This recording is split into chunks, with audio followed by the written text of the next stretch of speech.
Welcome to Phonogenics 101, a Riotboy production hosted by Jeremy Gloff. The podcast where people who love music discuss albums track by track. Please hit subscribe, and if you'd like to support this podcast, patreon.com/Jeremy Gloff or Venmo @Jeremy Gloff. And now, on to the music.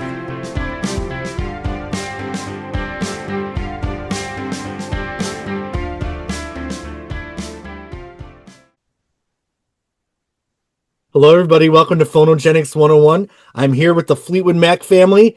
This is the one series that has lasted through all 3 seasons of Phonogenics, and you will continue seeing these friends of mine in future seasons as we talk about different things. There's so much material to cover that they'll make guest appearances. So, while I may not do another series in season 4, I do have plans for guest appearances. But here we are, season 3. We're discussing pre-Buckingham Nicks Fleetwood Mac.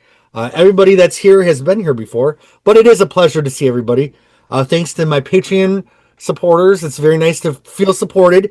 Thanks to the subscribers. If you like this podcast, please hit subscribe. And I'd love to hear what you had to say in the comments. And here we go. Here comes Alicia, also joining the party. So perfect timing. That's good. Yep. Alicia and Jim, the furthest back. Jim, what episode did you join again? The Wild Heart. You've been here since the second Stevie. Those Stevie episodes are like in the thousands of views, so a lot of people watch. Yeah, that's crazy because Stevie's in the thousands, and like Prince and Madonna's are not. Some of them are pretty high, but some of them aren't. Yeah, like it's. I don't. I mean, is Stevie that? I don't know. Maybe just how it got to the the Lads might had a lot of. I think we're so entertaining that people can't resist us. People might have just followed the link for my OnlyFans, so I'm just kidding. All right, tonight, Alicia, welcome to the podcast. Last month, 2 months ago, we talked about future games. We were talking about another album that was released in 1971, Bare Trees. 72. 72, this came out? Okay. Yep. Thank you, guys. I'm so tired. I don't even want to complain on my podcast, but I'm it's worse than burning both ends. Like the whole thing's on fire. Oh yeah, I can barely do it once a month. You do it every week. Yep. And blah blah blah. I'm involved in 10,000 things. Okay, but tonight, Bare Trees. I remember I was a kid. I was collecting the Stevie Nicks Buckingham albums. I was at the Jamestown Mall in Jamestown. Has anyone here been to Jamestown, New York? All right. Nope. No offense to anybody that's watching, but one of my friends called Jamestown the armpit of America. I cannot disagree. No offense to anyone that lives in Jamestown. But the Bare Trees album was in the Jamestown Mall, and I bought it and went home, and I just remember, who's this Danny Kerwin guy? I got this album before I found Future Games. And I just fell in love with this album. I probably was 7 or 8 years old. I used to say I had to swing in my backyard. I used to sit there and just think about Fleetwood Mac albums when I was 7 and 8. I knew the album cover, so I imagined what the music would sound like. Then I got the music.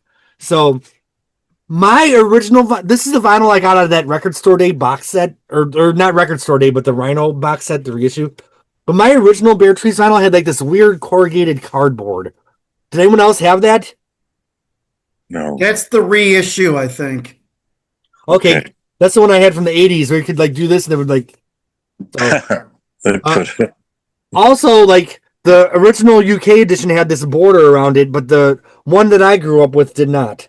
So, remember Future Games were which one was better, the yellow cover or the green? Which Bare Trees is better, you guys? The one with the border or the one without? The one you're holding. You like this one?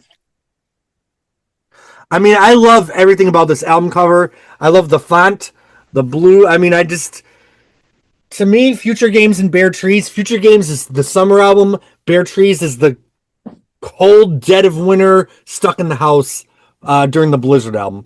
So let's go to the panel here. What are your memories of the first time you heard this album? I could do it. All right, go ahead, Jim.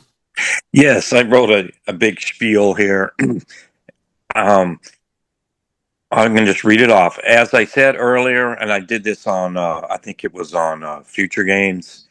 As I said earlier, no, it was Kiln House.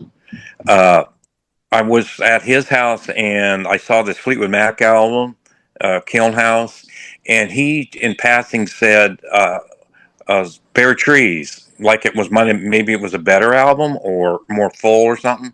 So, but I really love Kiln House, so and I bought it. I bought the Bare Trees album later on cassette, but it has a very strange running order. It starts off with let's see, where is the instrumental, "Sunny Side of Heaven," and I thought, what this is kind of like a country, kind of a country type twangy, a little bit, and it's a lead song, so it's.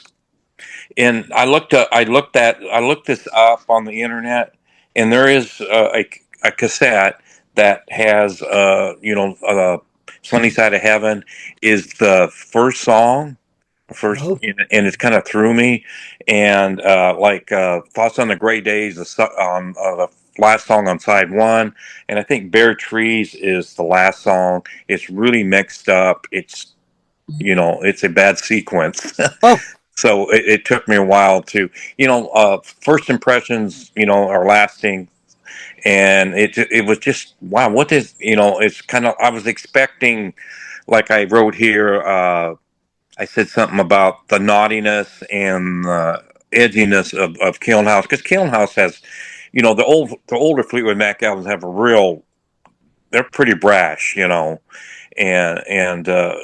Kiln House has some of that too. Like Blood on the Floor, and no, that's on a different one, right? no, that's not in Kiln House. Okay, yeah, yeah, okay. So it's like that, But let's see. Okay, running order. The first song. Okay, yeah. This and I had like no liner notes, and I didn't. I and I thought it was just Christine and Bob Welsh on this, but it was Danny Kerwin. So that's just not a Bob Welsh thing, on some of these other songs, and it just kind of it's just kind of confusing. And let's see, okay, it took me a while to understand what Fleetwood Mac was trying to do with this album. I think there were kind of aiming at an American audience, being a little more, not necessarily country, or even country rock, but just more Americana, themed.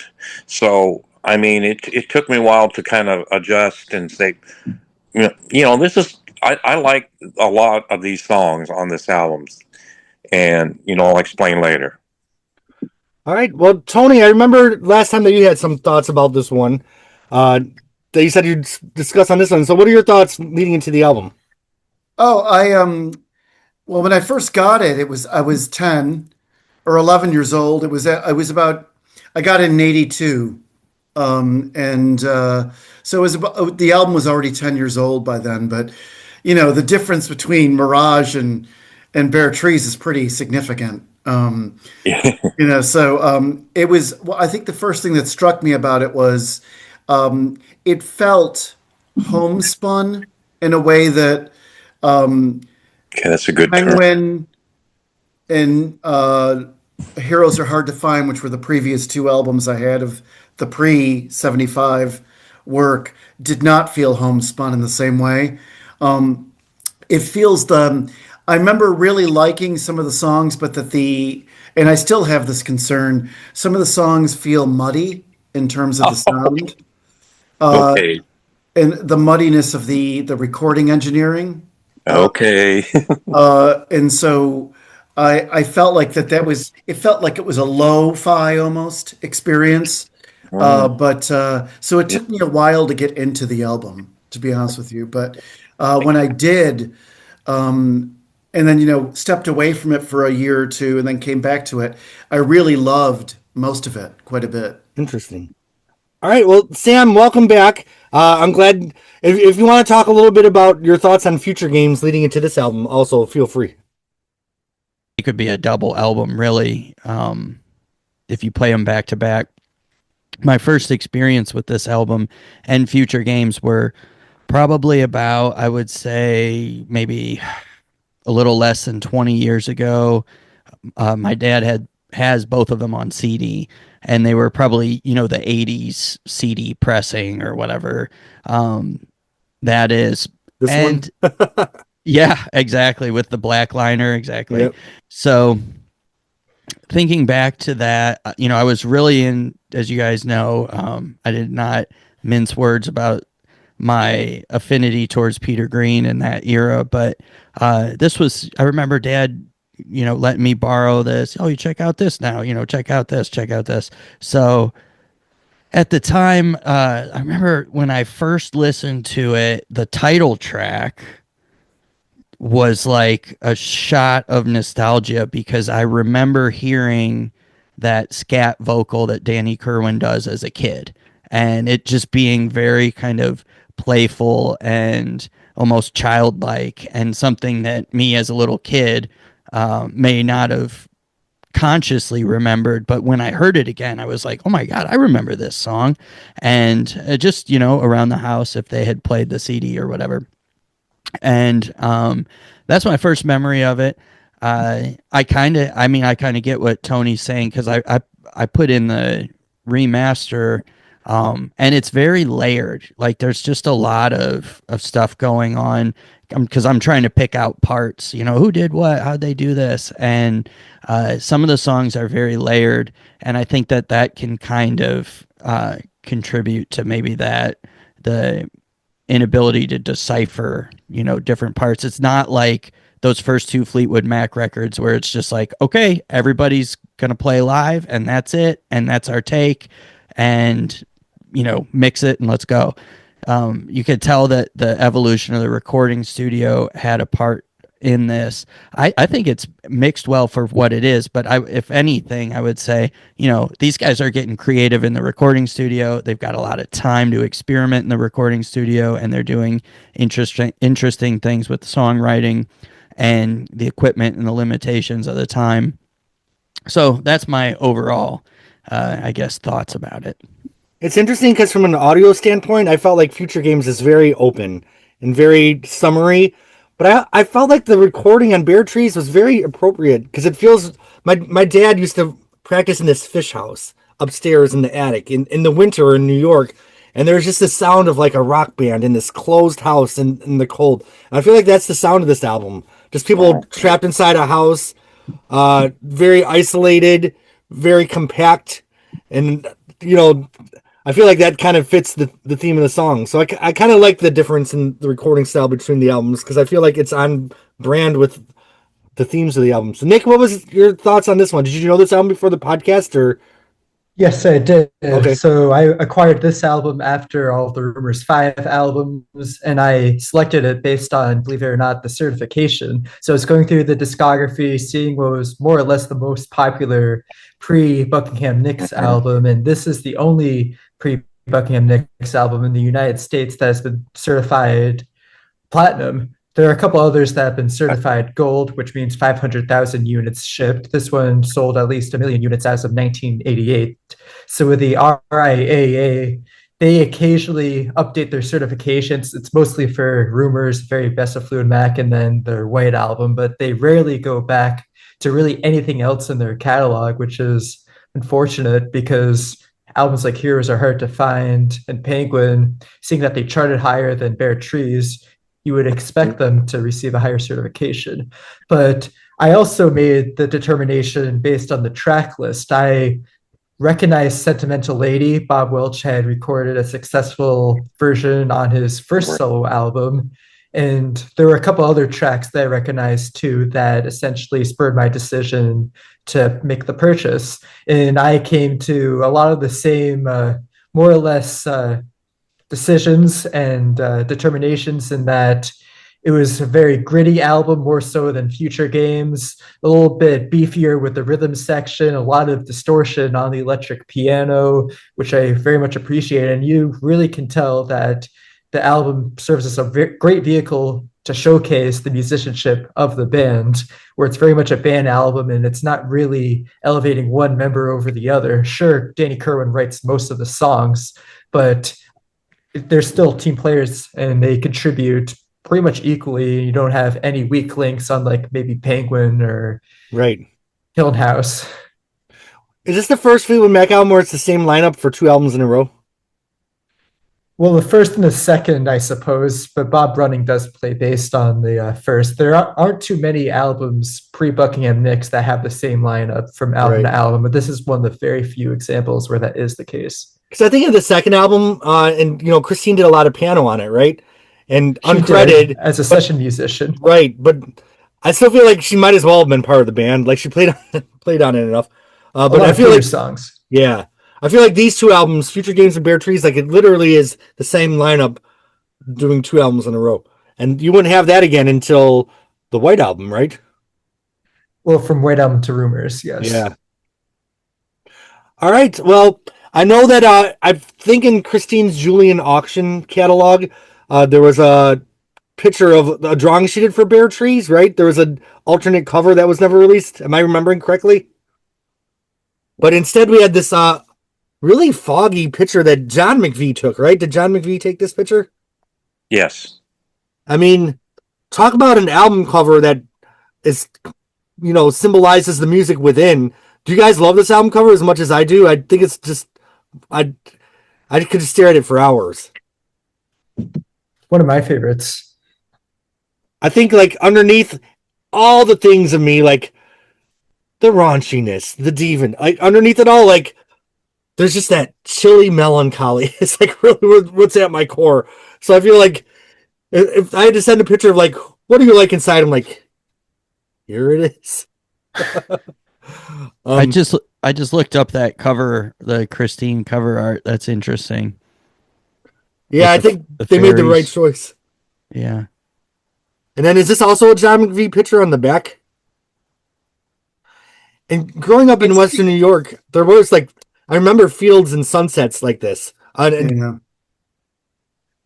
I think it's also, it's interesting that, when you have them play on Kiln House, with the exception of Future Games, you get albums where there are no pictures of the band on the back covers until Heroes Are Hard to Find. So in some ways it feels like the band is kind of like their image is to have no image at all. Sure. It's kind of an interesting, and this album kind of cements that as well. It's kind of like there's no individuals, it's a collective.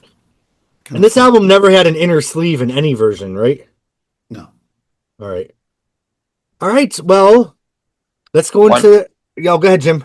Yes, I want to go through like the numbers, Okay. Like it was released in March of 1972. It peaked at number 70 on the Billboard in June of that year. The album did go platinum in 1988 due to the success of the Rumors group.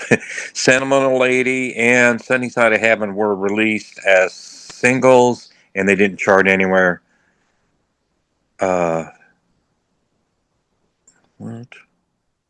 Oh, the last Danny Kerwin album, and he was fired during the tour supporting these albums. There's kind of like stories. There was a fight, or he was drunk, or he shattered his guitar. And I'm kind of want to pick up, with Danny. He was a very disciplined and a very sensitive and a very, very intelligent guy, but he just like fell off the truck. It's just tragic. Thoughtful guy, just a sweet guy, and just really together as an artist, and then as a person, it just completely blew up. It's a kind of a very tragic story. Wasn't the rumor that he watched their show? He quit the show, and then he watched them from behind the soundboard and critiqued the entire concert. Oh, I bet that was hilarious. I It bet he wasn't a did. rumor. It's actually reported. Right. Oh my In his God. book. It's in Nebraska, apparently. A gig in Nebraska. Yeah. Nebraska got to him. Goodness. All right. Well, any other thoughts on anything before we start going into the track by track discussion? All right. Well, I remember, this is before the internet, and I just put on this album. I had Mystery to Me at this point, and I might have had Heroes, but I didn't. This voice on Child of Mine, is that the song? Yeah, Child of Mine. Mhm. I'm like, who is this? This isn't Bob Welch, because Bob Welch has that sound, and this is a different voice, and there weren't a lot of liner notes on this album. So once you went to Yeah. Future Games, you could see everybody on that back cover and see who they were, except for John McVie because he had the picture of the penguin. But I the sound of this album is just so 1972. You have the electric piano. It's like kind of a dark verse and then to kind of a poppy chorus. Great guitar solos. What do you guys think of the song? Oh, Mick doing the congas or whatever. Like this checks all the boxes for me. If what I love about a Fleetwood Mac song, I give it a 10 out of 10. I can't even talk about it because I love it so much. What do you guys think? Yeah, so behind the lyrics, there's actually some melancholy behind them. Well, the story is that essentially Kerwin's stepfather was the one who raised him, and it's Yeah. more or less a message to his kid that I'm going to be present and available to you, unlike my paternal father. And Okay. those who know the history of Danny Kerwin know that it did not occur whatsoever, and he had a very, very troubled life Right. after his departure and more or less fell off the map after 1979, probably even before that too, in that he was homeless for a great period of time. He was under the care of some family members and died at a relatively young age, lived longer than I would have expected given his condition, but probably the saddest story out of any member of Fleetwood Mac. Didn't you guys always like hope that he would get better and get on stage with him one more time? Like I always had that dream. And then when he passed away, it was just, it never happened. It's remarkable that he was able to in his life completely avoid the public spotlight. I mean, even in an age where the internet was everywhere, I mean, up until his death, I mean, you'll never see pictures of him past 1994, I think it was. Right. He did one or two interviews, and Yeah, there was a Jack Clemens interview was the last photograph of him, and then you've never seen pictures of his wife or his son. So I mean, in some ways, it's pretty impressive that he was able to live a life that was untracked. It's very I Danny think it was for the Kerwin. best, though, just for his own privacy, seeing based on the little reports we had that he did not want to be in the public view, and that should be respected for those who want it. Yeah. All right. Jim, what are your notes on this song? Yes, I think it has a little bit of a deep purple feel to it. Pretty heavy dance song. I don't really know what Danny means by the first four lines. It's kind of, what do you mean by that? And it was explained just a minute ago. And musically, to me, it sounds a little muddy to me. And Muddy got mentioned just a bit ago too, so I'm not the only one. The instrumentation seems a little pushed together, kind of, non-distinguishable from each other. I like the chorus. I let the sunlight through my eyes chorus. I really like that. And I could see this could be very danceable live. I think they're certainly, I think they certainly played it. I've been listening a bit of their live of that time, and I think it was one of them. So they were terrific live at this time. I mean, there were compared to the production on this album, their live was pretty much the way they've been, and they're gotten really tight on stage. So a lot of jamming, but they were really tight, and the crowds liked what they were doing. So Cool. Sam, did you have any thoughts on this song? Yeah. I think that, the way that this is, I was talking to actually my dad the other day about this. You've got these three unique vocalists, like voices, and I know you guys, sorry if this is kind of stuff that you talked about on future games, but um, and adding Bob Welch to the mix to me is just, it's such a great move. I mean, immediately when the song kicks on, you hear that sort of, that James Brown R&B guitar, that that's Bob Welch all day, and then Danny's almost neurotic lead guitar over that, and um, Danny Kerwin, of course, had this very tragic life, as you guys talked about, but totally unique as a musician, blues player with influences from like the big band era and everything, and just an impeccable voice. I think didn't we talk about this? Like his mother was a singer or some classically trained singer, and he's got that sort of angelic silver throat, and to juxtapose that with how heavy he would play sometimes with his Les Paul.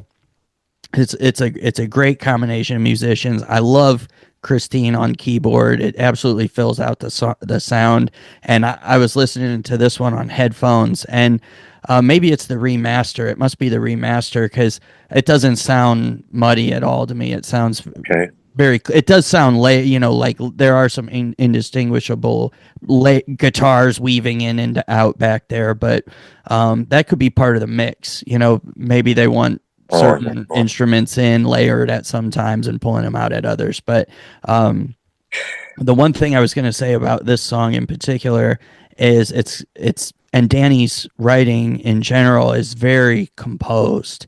It's very thought out. Everything is playing a specific part. So for him to record with a band like he did here, and actually I believe future games, versus let's take it then play on, where he probably, some of those songs like the instrumental towards the end, I can't remember what it is. Underway, I think. No, The Madge Jams. no, it was an My instrumental Dream. yes, which is very orchestrated, and I don't even think Peter Green plays on that. But that was when they went through that era of, okay, we're going to record our own songs and get the rhythm section in here. Oh. But I think that one thing I want to point out is every time there was a lineup change in this band, you had this creative injection where they became tight again as a band. You saw it on Kiln House, where they're doing songs like Purple Dancer. You saw it on Future Games with the song Future Games, and they're actually tracking as a band. And sure, there's like lots of overdubs and mixing decisions and stuff like that. But you turn this song on, and it sounds very similar to the live performances that they were doing at the time, and the band's just coming together and playing together as a band again, and there's so much energy, and it is melancholic. I mean, he's singing about his son. I believe he had a son, and comparing that to his own dad not being around, and the scat vocals on this. Maybe this is actually I'm actually listening to Bare Trees. That's what I just pulled up. I'm like, wait a minute, this is not the right song. No. So put that in the back of your mind and pull that out later for when we talk about the song Bare Trees. That's that Bob Welch rhythm guitar. Oh, okay. Does that kick off the second side? Yeah. Yep. Okay, that's what I'm thinking. Yeah, I knew it kicked off something. So it's the second side of the record. But going back to this song, I agree with Jim. The chorus totally flipped the switch there musically, and all I can really think about when I think about Danny Kerwin is what a great composer he was. And I have to think that the way he operated, especially at first when they were so influenced by the Grateful Dead and Peter Green wants to stretch out and do all this guitar playing, I have to feel like that must have made him really uncomfortable, because even his solos sound like he sat down and figured them out, because he plays them exactly like, I mean, damn near spot on as he does on these records when he plays live. And there are some songs where they stretched out more as he played with the band longer, but just a great, incredible rock composer and otherwise, you know, Sunny Okay. Side of Heaven and some of these other songs. But anyway, Very good. I had a lot to talk about off the bat, so I I'll love it. rein it in. I'll rein it in. And before we get to Tony, I just want to say, like, hearing his delivery and hearing these lyrics, you can just tell what a deep thinker he is. Like, this is Fleetwood Mac always, to me, is thinking man's music. And, you know, he's talking about trauma and hope and all the things that make life beautiful right in the song. And, you know, you go through, like, the sad part of the song, the hopeful part of the song. And then the end, I guess the coda, I mean, to me, that's just the climax of it all. It's the whole journey. Tony, go ahead. I love it. The song is probably, along with another song in the album, my favorite of the album. Okay. It's a beautiful song. I thought it's hard at the same time. It's a driving song, but at the same time, it's really precise, and it's got a lot of heart and it's got a lot of sensitivity to it, even though it's a hard song.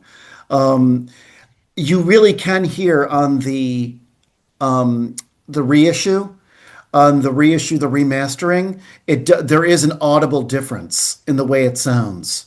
If you listen to, like, you know, the original CD pressing or one of the pressings from the 70s and the albums, and then you listen to it in the Rhino remaster, it's like night and day. You can hear actual parts now. And so I would always recommend someone go right to the Rhino re-releases for that. Okay. But I love the switch from the major to the minor, Yep. or the minor to the major, and then back to the minor again for the, you know, I Miss You Again part, which I thought was just fantastic. And it's really I just think it's a great piece. It's everything is very much, as Sam had mentioned, composed. Even Christine's parts are very much composed parts. They're not improvised. And so everything felt like it was really kind of figured out before they went into the studio to record it. A really fantastic piece in many ways. I think it's a missed opportunity in one sense, that they should have had all three on the vocals, especially toward the end with the I Miss You Again part. It would have been really interesting. At the same time, it doesn't really take away from my love of the song. I just think it could have been so much better with that, but it's a great way to begin the record. Not to mention the classic Christine McVie trill on the electric keys there, like her signature. All right, well, track 2, Bob Welsh steps up to the microphone. You have a little bit of flute. Just looking at the track list before I bought this album, I mean, what more appropriate song title for Fleetwood Mac than The Ghost? You know, after, you know, I was used to Rhiannon and Sisters of the Moon and Storm. So here's a song called The Ghost. And it's interesting because I feel like Bob Welsh is almost a phantom in this song. He's so wispy and kind of far back in the mix. What do you guys think of this song? One of my favorites on the album, and the flute that you were mentioning was actually triggered through a Mellotron. Christine mentioned that in a 1980 interview with Contemporary Keyboard, Okay. which is actually one of my favorite Fleetwood Mac articles, or publications, I should say, on the band. I would heavily recommend that you look at it. Okay. I'm pretty sure it's digitized on the Internet Archive, and you could probably find it after a few searches here and there. But like you're saying, there is a great wispiness to Bob's vocal delivery. I love the more acoustic arrangement. It's a little opener and airier in comparison to some of the other tracks on Bare Trees, and a little bit more reminiscent of Future Games to that extent. And that's why I really enjoy it quite a bit. All right, Jim, what are your notes on this one? Yes, I like the John McVie intro riff, the doo doo doo doo doo doo, and a lot of imagery in this song. Christine's piano and keyboard work are great on this song, and cool Bob Welsh song. It's kind of in the lines with like Hypnotized, and it really matches up with Stevie's work later on. I mean, just kind of the imagery and like a blue star out in space. I just found that lyric. I thought it was a few stars out in space. Bob said a blue star out in space. So it's a really cool song.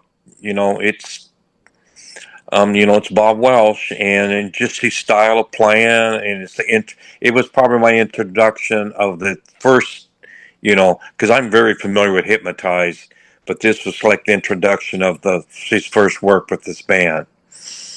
It's interesting how Bob Welsh presents during this era of Fleetwood Mac, as opposed to how he presented during his solo. Because his solo album, he kind of came back as this like cigar smoking, yacht rocky, kind of like stud guy with the hot girls, kind of like the comb over. But I feel like on the Fleetwood Mac stuff, he's just kind of like this nerdy, like guitar. I don't know. I love both versions of Bob. There's not one I like better than the other, but what an interesting reinvention. And I didn't come upon his solo albums till much later. I'm like, this is Bob Welsh? Because I just knew like the kind of like, from Future Games through the Heroes Bob with like the thick glasses and the weird songs like The Ghost. So I don't know. I just think it's interesting how you progress. Sam, what did you think about The Ghost? So, Bob Welch may have only 2 songs on this album, but they're both some doozies. And I absolutely love this song. I think it's incredible. It's very apocalyptic, actually. And let's give it up for John McVie. I mean, the bass on Child of Mine, the bass on this, the bass throughout the entire album is just like, I'm just feeling it and grooving, and it's such a groovy album. I think one thing about Bob Welch in particular, I mean, he gets, people, great voice, great songwriter. He, to me, oozes California, and surf rock. And he's an incredible guitar player, especially rhythm guitar player. I mean, he came up in R&B bands playing James Brown covers, and he's got that Curtis Mayfield kind of Hendrix thing going, and I just have grown to really, really like him more and more and more over the years. And I'm not going to go into how I think he got ripped off. We can save that for a later episode. But I mean, I just think also the way he joined the band, on some of the obscure corners of the internet, you'll see things said a little bit, I think are unfair about him wanting to take over control of the band and all this kind of stuff. I mean, he's got 4 songs on the first 2 albums total that he played on. He's happy to play rhythm guitar and back up Danny Kerwin and be part of the team. I just think that his work with this group really and I'm not alone here, but changed sort of the trajectory. And I don't know, I'm ignorant really to a lot of the Buckingham Nicks era Fleetwood Mac, but I feel like they're from California. Is that right? Are they from California? Yeah, Northern California. Okay. All right. So and that makes sense, because I've always kind of thought of Fleetwood Mac as this kind of very California band, but boy, Bob Welch to me is like, he just exudes it. It's just, he's brash, he's cocky. He probably came off as somewhat of a entitled American a little bit when you hear him give interviews and stuff like that. But he also, I think, is a great team player. And especially if you listen to, they're not sonically great, the live recordings from 71 and 72, but boy, Danny Kerwin got a spotlight to shine. And then you got a song like The Ghost, which there's only one recording. You have to find it on YouTube. It's great. I mean, the performance is great. Christine plays piano, and Danny Kerwin plays this really like reverb laden lead guitar. It's very haunting, and it's a really cool performance. I wish it's in the same vein as the record, but it's its own freestanding performance, and it's really cool. I love this song. I play this song. It's really 2 chords for the most part, but you got that R&B thing bouncing between a couple chords, and then you hit them with that sort of pre-chorus chorus part, and I just think it's a great song. It's not mind-blowingly like musically hard or anything, but it grooves and the lyrics are great. And like I said, I got kind of like when I looked really like thought about it, it does seem like it's a very sort of dystopian outlook. The Ghost, you know. But anyway, great song, love it. I also like, much like the first song shows Danny's mind, I feel like the lyrics here and in a lot of Bob Welch songs just shows what an intelligent man he was. He sat at home and he thought about shit. Then he wrote songs about it. And I will say, like, if there's a place in the universe where it hash marks how many times I go and listen to a song, I would be confident in saying that I'd probably go towards Bob Welch's songs more than Lindsey Buckingham's. As far as like what I love in my I love Bob Welch. I love Danny Kerwin. I like Lindsey Buckingham.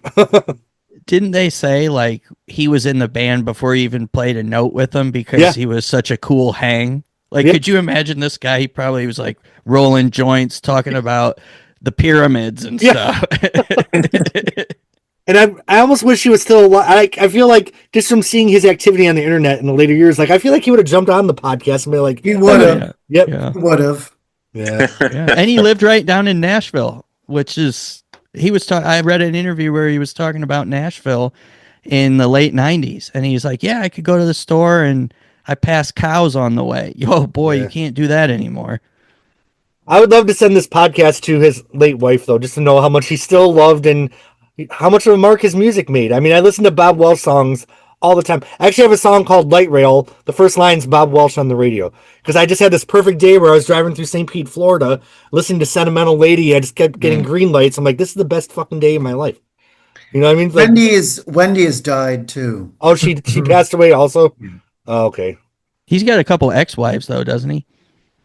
Nancy was an ex-wife from the 70s, but I don't know about her. That kind of fell apart in the early 70s. This song I love the song. I think it's I think it's really well made. It's a really well made song. It's got a great melody. It's very hooky. I agree with you, Sam. The live version is fantastic. And it's one of the few from that time period, even with the low quality sound, it still sounds great. It really shows how together they are as an ensemble unit. And for what it's worth, Christine was interviewed not long before her death and mentioned that she would much prefer this song over Sentimental Lady any day. Okay. Okay. Yeah. And she said Sentimental Lady was too mellow for her, but that she really loved the groove on this one. Cool. Well, she's a rocker. All right. Any other thoughts on The Ghost? All right. Well, young Jeremy, one of my first memories is being 4 or 5 years old and pretending I was Christine McVie singing to the vacuum cleaner. And I got a toy piano and I wrote songs pretending I was Christine McVie. So, I loved Christine. One of my favorites of all time. I actually wrote a song called Christine. But, I bought Mr. To Me. I loved Believe Me, Just Crazy Love. Why? I love the songs on that. Yeah. So then I get Bare Trees. I'm like, oh my God, I get to hear a new Christine McVie song. Oh, I sit at home in my rocking. I'm like, what the hell is this? Don't want to travel where? This is Homeward Bound. I'm not quite sure what Christine was doing in the vocal booth, but thematically, I mean, she was singing about this right up to the later in her career, Carnival Begin. She was always Bad Journey on In the Meantime, like the desire to be at home, that desire for grounding. So it's interesting, like this theme is something that kind of carried throughout her career. An interesting song. What did you guys think of this one? I love it, but I think that I agree with you. The vocal's problematic because she starts too high, probably. And her intonation she hasn't worked out her intonation yet. But the song itself is really well crafted. Mm-hmm. And I think that the switch from the verse into the chorus is really excellent. The chorus is managed very beautifully. Really great instrumental passages with the organ and the piano, and then the ripping guitar solo toward the end, Yeah, yeah. which is really great.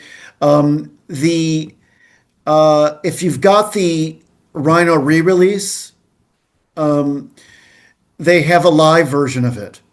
Was that an earlier version, maybe? Because the melody's a It little. is because it's Jeremy. I mean, it's Danny going nuts on the guitar. Yeah. But what I notice about that is that her I think voice. that's actually Bob Weston. I think that's actually a later version. Really? Yeah. It Yeah. sounds like it sounds like it's Danny Kerwin, but I could be wrong. Who knows? If you Because listen to I actually just went through a thing of this and compared it A and B because I was like, I never heard Kerwin play like that before. So I A B'd it to the live versions, the 71 or 72 live version, and A B'd it. And then I found a Bob Weston, very few shows with him live, understandably. I mean, how long was he in the right. group? But he was a session guy, and he played very similar to all those British blues greats, and I just don't think he ever got any major notoriety. But I'm pretty positive that they pulled that from a later show I wish and they would just have slapped credited it on him. there. I know. To me. I don't hear the Danny Kerwin vibrato. It's not the same sort of really. I don't know what I would even call it. It's distinguished, but listen to some of those Bob Weston. I can send them to you, and actually discuss this with a few people. But because I had no idea what Bob Weston's sound was. He's like the least known person of that on any Fleetwood Mac record to me, and yeah, he could rip. He can absolutely Yeah, rip. Bob Weston. I mean, you see a whole bunch of his stuff from before he joined Fleetwood Mac. He was in a band, a mod band, and it's really kind of razor sharp phrasing. Very. He could do a lot that he didn't even get to do with the band. But I guess what I was going to say about the live version, and thanks for that. That would make sense that it might be Bob Weston, but her voice, and this is probably another reason why her voice is completely worked out clearly in the 1973 or in this version, this live version. Yeah. It sounds like her as Yes. opposed to the studio version, which doesn't really sound like her. So that would make sense if that was a 1973 recording. Mm. All right. Jim, what are your notes on Homeward Bound? Yes, Christine did get her wish 26 years later when she took the 16-year hiatus. So, I mean, some dreams come true, and then she came back for us. Yep. I mean, that was just great to go to Fleetwood Mac and the Five, Yeah. all of them, and Christine. It's just terrific. I love Christine's enunciation in this song, especially on the end of a line. I mean, I grew to really like it. She really gets her point across. Her pronunciation of aeroplane is particularly cute instead of airplane. Aeroplane fits the phrasing in this, and Christine's playing is great, as is the rest of the band. This was a bit of a shock when I first heard this because I'm used to the "Don't Stop" and "Say You Love Me" and you know, I mean the classic stuff. And this is a bit like it was a little bit harsh, but I just grew into this. This last week, listened to this, I really enjoyed it. Especially the backstory to it. It's really authentic. I mean, that's kind of interesting that it's in a rock band where a member kind of wants to get out, or threaten to get out, and having a drink and a cigarette to console herself. I mean, it's someone. It's just being honest, and that's what I love about music in general. And that when it's honest, it's really great. And let me just add though, like I freaking love this song. Like even her like kind of off the wall performance. I in that live version though, I did miss the kind of melody from the album version, the doo like that she kind of cut out in the later live version. Uh, Sam, did you already talk about what do you think of the actual song? Oh, I love it. And it's kind of funny for some reason. Because I'm not super familiar with the later years, this song kind of was always this version, this performance of Christine is kind of how I always think of her. And I wonder, like, I almost wonder, did she just write the lyrics, was it new when she recorded them? Was she trying to sing like somebody else? Was there an influence of hers that she was trying to approximate or something? I don't know, but outside of the voice, like I love the song. It's just like such a rocker, and the end, the outro with The outro, the man. two guitars. That's very Danny Kerwin. I'd like to think that he and Bob Welch play that together and they're actually bonding, but who knows? I think it's a great mix too, actually. And as I listen, because I've listened to this album now a couple times in the last few days, and with headphones, it's really cool. Martin Birch is actually a little bit of a hero engineer of mine, and he never got the credit that he deserved. Well, I think he did in more metal circles because he did a lot of stuff with I can't even think of the name of that band right now. Iron Maiden. Yes, Iron Maiden. Thank you. Wow. I was never an Iron Maiden fan, but he did the early Fleetwood Mac records and stuff, and then he retired actually relatively early. I think he was only in his 40s, and he like moved to Portugal and played golf or something. But I would have loved to be a fly on the wall or to talk to him about how they made these records and what they were doing. But and that studio is no longer around. Delane Lee or Delane Lay's Lane Studios, I think. Yeah. It was where they cut pretty much all these early records, I think. Anyway, I love it. I think it's a great song. Live, it's killer. And one thing, last thing I want to say about that Bob Weston hypothesis is maybe he's not credited because Mick Fleetwood still has a little bit of a grudge. I don't think so. I don't think so because it came out when he was dead.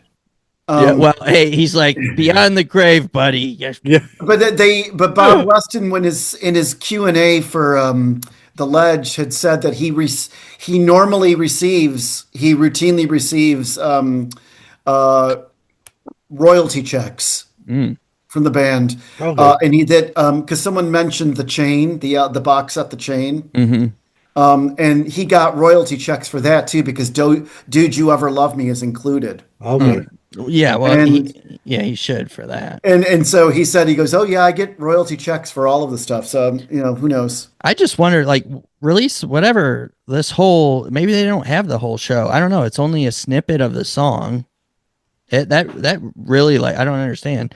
It's not the entire performance of the song. Doesn't it come in about like halfway through or something? No, it's actually quite long too. It's about 6 longer than the studio version. Oh, you know what? I listened to it on YouTube, and they only have part of it there on YouTube, probably to avoid it being ripped off. But I actually had to go through long story short, we moved rooms around and all my CDs were in storage. So I finally went back in there and picked out the box set.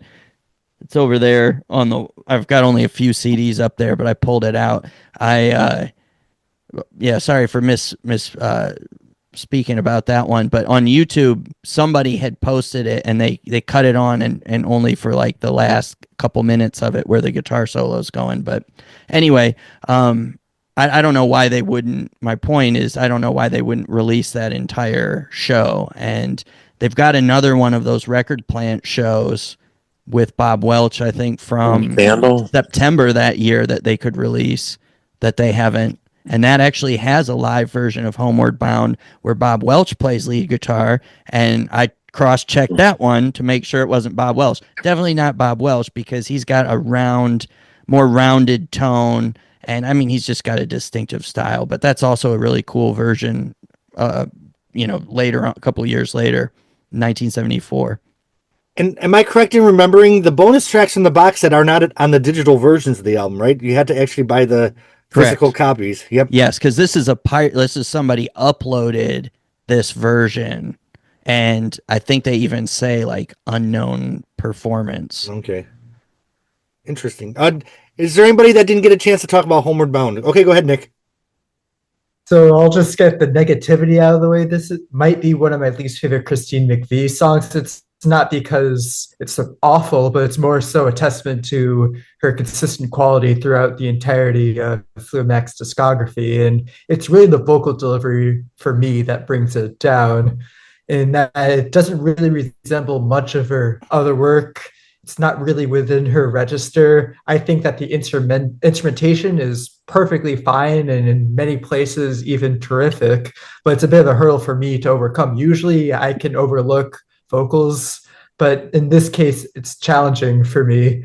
In terms of the thematic aspects of the lyrics, it relates to obviously her disdain for traveling, which pretty much stemmed to this song. And she mentioned in some interviews around the time that they really broke through that earlier in the band's career that she would actually sleep on top of Hammond organs because they were working on such thin margins that they couldn't really afford hotel rooms when they were on the road, especially in America.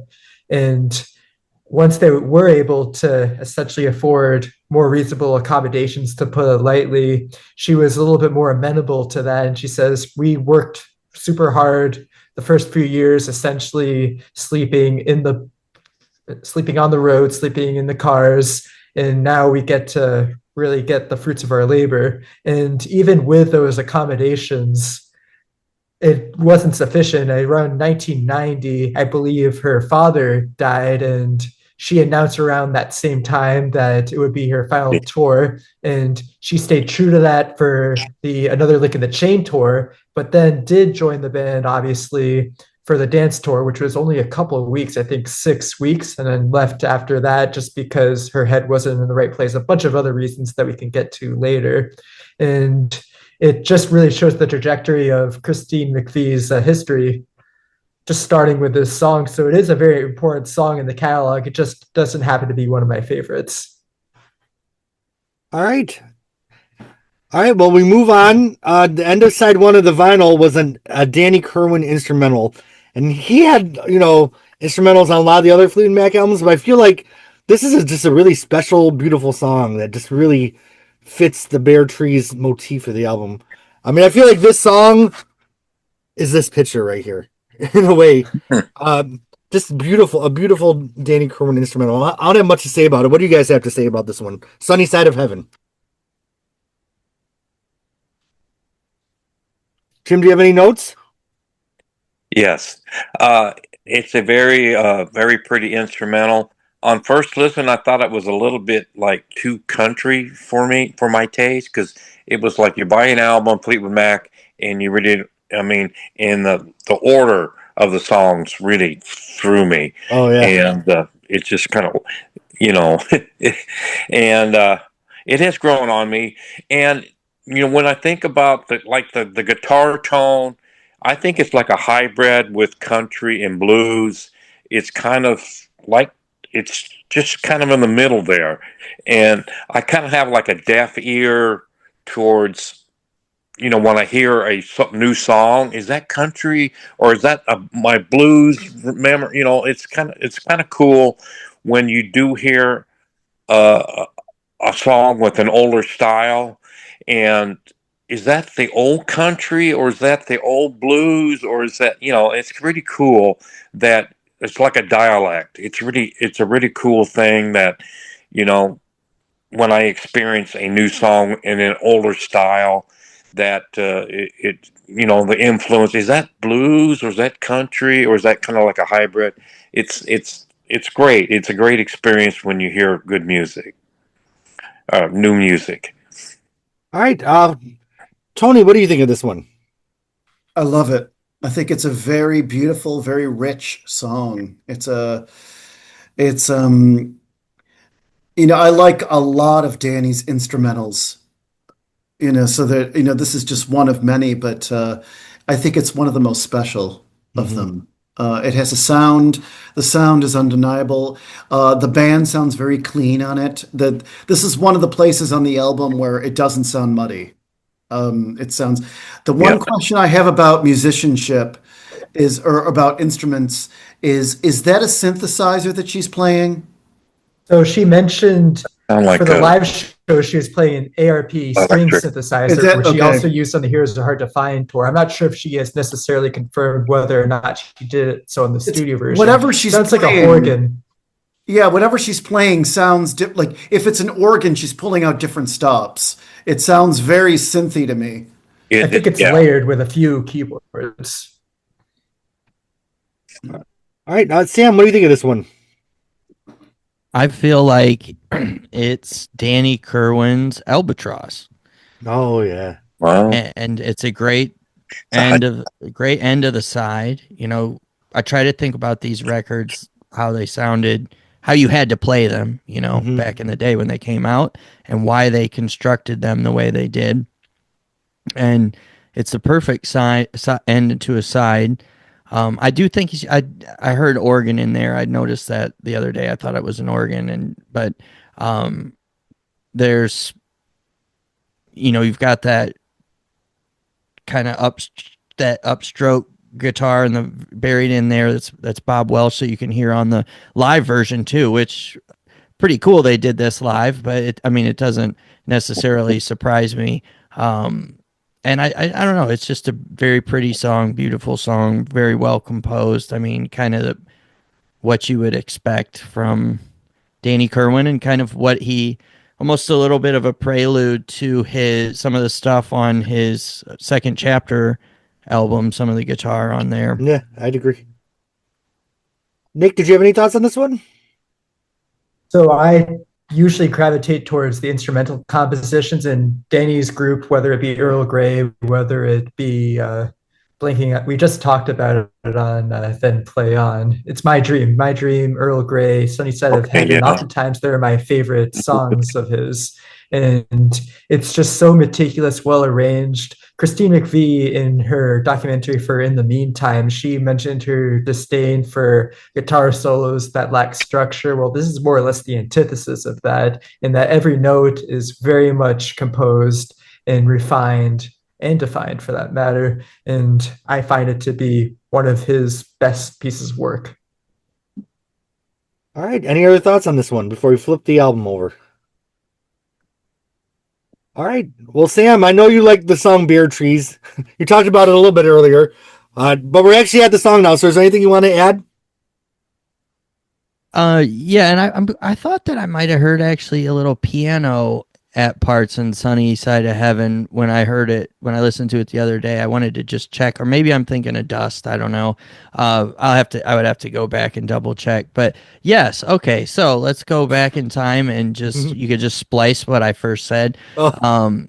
Kicking off the second side of the record, I absolutely I just love when they played together, and it's like maybe they're like that couple that always fought, the odd couple or something. But the argument when they ended up firing Kerwin was over tuning or something. And he guy smashes a Les Paul triple pickup Black Beauty. It's just a absolutely gorgeous guitar, and he must have been at the end of his rope. But hearing them play together on this song is great, and this is the song that took me back to. I wonder who he's talking about here. Maybe his wife or his lover or something.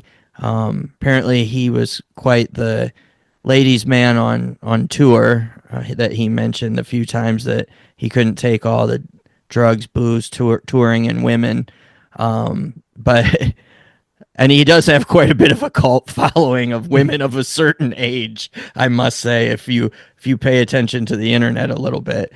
But this song is the one that I remember from being a kid, and he does have that sort of childish innocence to some of his songs and to some of his writings, and apparently this one is also based on a poem.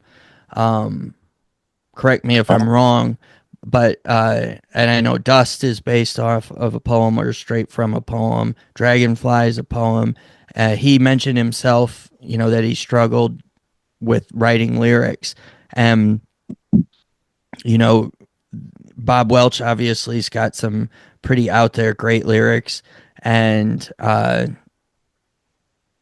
was it? Mick Fleetwood that said he admires the way that Christine McVie can say "I love you" in so many different ways, right? Mhm. And I'll talk about that in a minute here when we get to "Spare Me a Little of Your Love." But I think that had Danny, maybe he was just very protective of his songs. A lot of writers are that way, but I think that had he been a little bit more open, um, and had some help, and I do remember reading something from that time period on Rock's back pages, which you guys should all check out. It's a great site. It's got a bunch of old interviews and stuff. He said like Christine had been working with him, on some lyrics and stuff like that. And I think that there's is it Danny's Chance, another one that we'll talk about in a minute. It's like, man, if you just put a few lyrics in there, not the dot dot part. No, that needs to stay the same. That's iconic. But even on the opening song when he just randomly talks about the soul beat of sockin' and country rock, and it's like those are kind of throwaway lyrics. What do they have to do with the song, really? It's almost like, well, I wrote this part, I'm just going to stick it here, and I'm not trying to bash the guy because he's an incredible musician, but I think maybe if he had been a little bit more open about some of the lyric writing, he really, really could have blossomed into an unstoppable force. But great song, love it. It's up there as one of my favorites on this album. All right, Nick, your hand was up. Yes, so I believe around the Peter Green era, especially with Then Plan, I think he did actually try to solicit the help of Peter in terms of trying to get some additional assistance, whether it be for recording some harmony parts on the guitar or for vocals. And Peter was looking more so for Danny to flourish as a musician in his own right and to be more self-sufficient. Whereas as the years progressed, especially in his Fleetwood Mac career, became a little bit more reclusive, where he would withdraw himself from the social dynamics and return with a song the next day. And I'm not entirely sure how receptive he was at the time in terms of feedback. Rock's back pages, it's a wonderful website. I'm glad that I have the subscription to it, but I'm not actually familiar with that interview in terms of Christine helping with the lyrics, so I'll have to check that out. I will certainly echo the sentiments that yes, he would have benefited greatly from some refining with lyrics. There are certain songs where it's perfectly fine if you're just focusing on phonetics, and there's a lot of merit in having the syllables replacing and supplanting actual words. But perhaps for Bare Trees, I'm a little bit on the fence in terms of whether or not it could have benefited from those actual lyrics, those syllables. Somebody was alone, all snug in their bed. I guess so. Maybe it was Danny. Maybe it was. All right, Jim, did you have some notes on this one? Yes, I think Fleetwood Mac was starting to add more to their music to appeal to more of an American audience. Because when this is kind of the equation, if you make it in the UK, it's great. But if you make it the same way in the United States, that's 10 times more. That's kind of what it is. And, then you get good and you get Canada and you get Australia. Actually, I think there was kind of a chart in Australia that this was 37 on their charts. So, Yeah, the Kent Report. yeah. It would have been cool if this got some radio airplay. It is a whole lot better in a lot of music. I had to go through that too in the early 70s. There was a lot of schlock out there. I was this would have probably changed my life if a lot of these songs were on the radio in this time period, even in the Peter Green era. Because there's a lot of, there's something about this band that kind of really grabs me. Uh, Great vocals by Danny. What is that chorus riff? That do do do do. Is that John McVie alone, or is he John playing tightly with a guitar player? Like the instrument of that chorus. It sounds like unison. It Yeah, sounds like yeah. unison between a guitarist and a bassist. Yeah. Yeah, it's really a great riff. Really memorable. Just a solid a song that I wish I would have heard this band on the radio. Back in the day, it may have, changed me in a little ways because I wasn't, I wasn't really felt I was challenged much music, as when I heard music back then, I would focus on the meaning of the song, other than the music too. And, how's this, how is this placed socially? How is this, politically maybe, but just what's this mean to people? And that's I when I like the song, sometimes the music will grab you, and then you'll try to learn the lyrics and understand what the writer was getting at back in those days. And there was a lot of really bad material out there, and this should have been on the radio instead of some of these other things. All right, Nick. Yeah, so seeing that you lived through this, I'm curious if you actually heard any Fleetwood Mac songs pre-Buckingham Nicks on the radio. I heard did. that Hypnotize. All right, so I'm curious on which ones you actually did hear. Hypnotize and For Your Love was pretty much it. Okay. And I loved them both. I really loved them both. It was funny. It's like, I think I probably heard Hypnotized on the school bus a few times. Oh. And I would count the sequences of the drum riff at the front, and it was 13. Oh, So that was cool. That is how impactful the musicianship of the it was such a cool. It was such a cool riff at the start of a song, and then you get to the Bob Wells spacey lyric part, and just the instrumentation. It was just, oh my god! And I went through Hendrix, and grew up on Hendrix, and this was a great. And we'll get to that on Mystery to Me. So you said Bare Trees was a single? No, was, Sentimental Lady was. Oh It was yeah, not a single. No. Bare Trees is not a single. well, What were the singles? I It's thought just that Sentimental Lady. Sentimental That was the Lady only in the one. U.S., and I believe they tried to release, if I'm not mistaken, Sunny Spare Side. You a Little in the U.K. Oh, Okay. okay. Because usually they usually release 2 singles at least from an LP. This only had one in the States. Okay. I was for some reason I thought he had said Bare Trees was a single because I tried to Well- find a live version. I couldn't find it. I mean, will I tell would- you that if I can to answer that question, it did have an underground following. Maybe it's because they were on tour with Deep Purple at the time, but there were bands. For example, a good friend of mine, she was in high school at the time, and her boyfriend was in a high school band, and they insisted on playing Bare Trees as one of their cover songs in the band, because they wanted something that people could dance to at parties. interesting. So enough people knew of it, but not really on an above ground kind of way. It's a great tune, I think. I'm not worried about the lack of vocals or the lack of lyrics on it, but it's. I think it probably, it really points to a different direction. It would have been interesting to see where Danny would have gone next in the next album, because there really isn't anything like this of Danny's beforehand, Right. and it's kind of a cool groove tune. I don't know how often they played it live, if they played it live at all. I know they played Child of Mine live, but I don't know if they played this live. It's a beautiful piece, though. It's a beautiful tune. Yeah.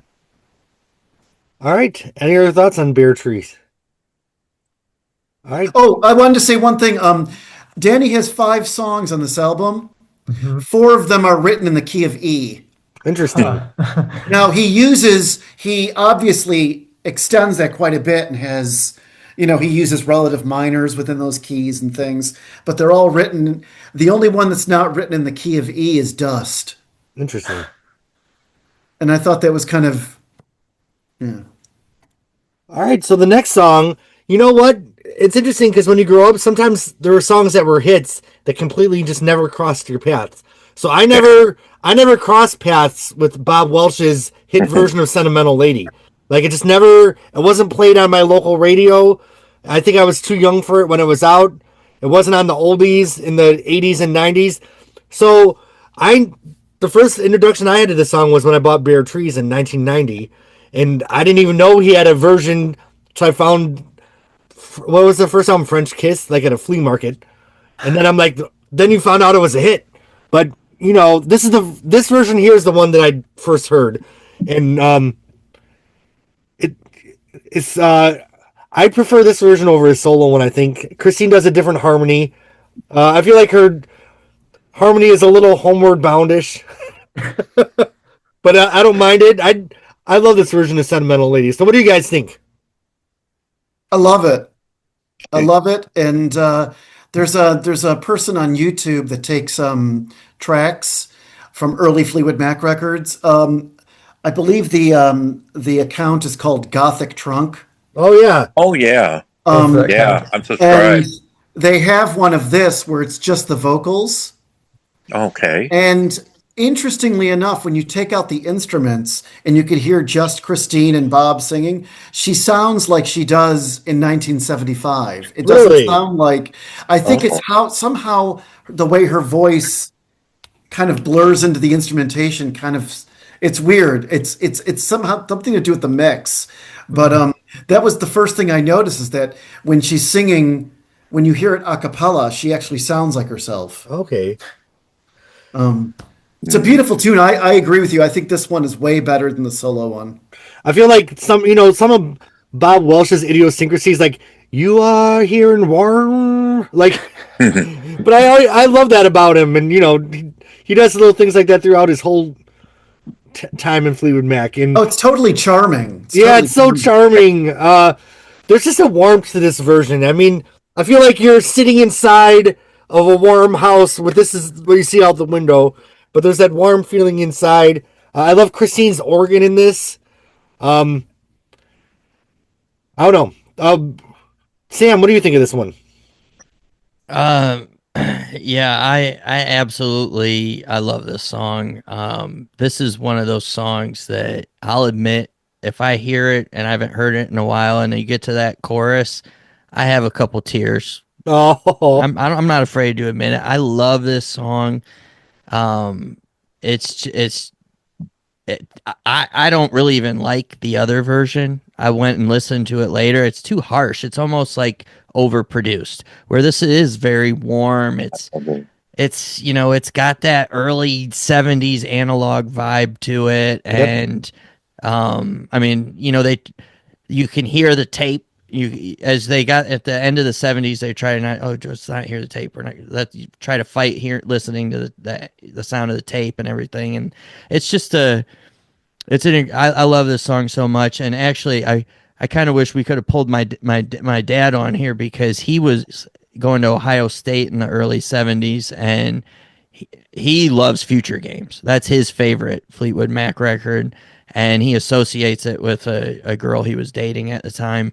But other than him, like I know that he was turned on to, knew of course, Peter Green, because my uncle, his older brother, knew about the Blues Breakers and Clapton. So there were some Americans that were hip to Mick Taylor, and of course then the Stones and that kind of stuff. But this was a crossover era, whereas I don't think Kiln House had as much of an impact on the American market as Future Games and then Bare Trees. And Bare Trees sold 1 million records, and I think it's really to do with this song. If you go on YouTube and you look at all of the songs on this album through Fleetwood Mac's official channel, this is the only one on this album that has over 1 million views.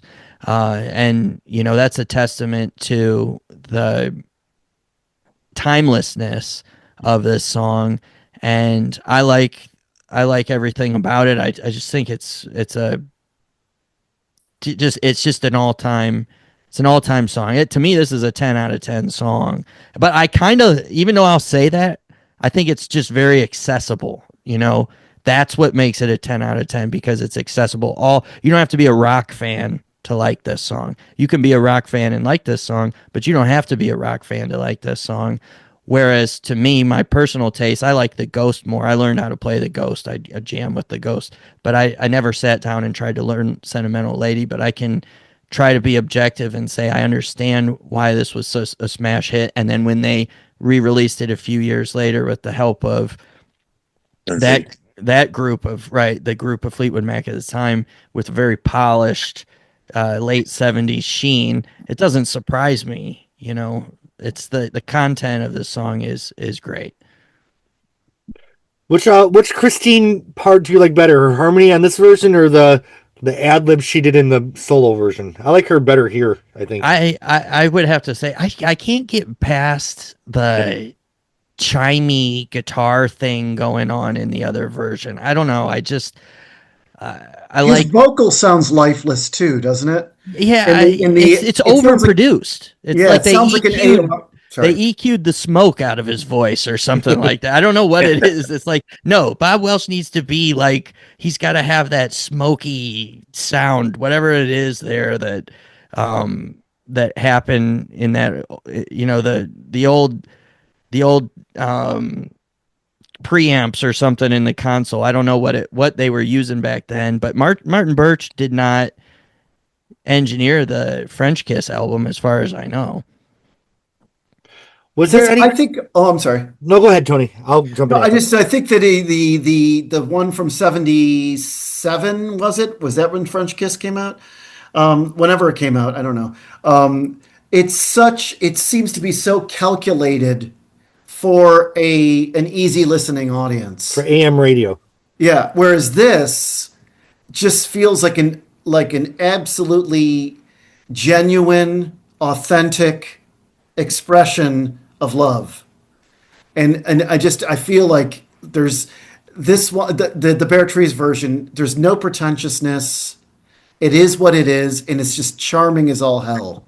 I love when he comes in, he's like 14 joys and the will to be married. I don't know what 14 joys is. I think I looked it up once, but I'm like, that sounds, whatever that is, it's like so cool, and it stuck with me for. It's so Bob Welsh. Yeah, like 14. And he's like, you're right. Like the version that came out later doesn't have that, like, it doesn't have that passion that he has in this song. Like, when I hear real passion, that's why it doesn't make me sad. It's just like, I can hear the truth in this performance, and I just think it's such a awesome song. It's an awesome song. Now, on the Rhino box set, the single version is one of the bonus tracks, but I didn't really hear much of a difference. Is it edited shorter? Shorter. Okay, that's all though, right? They just edit out a little bit. They didn't change anything except get rid of some of the instrumentation. Okay, all right.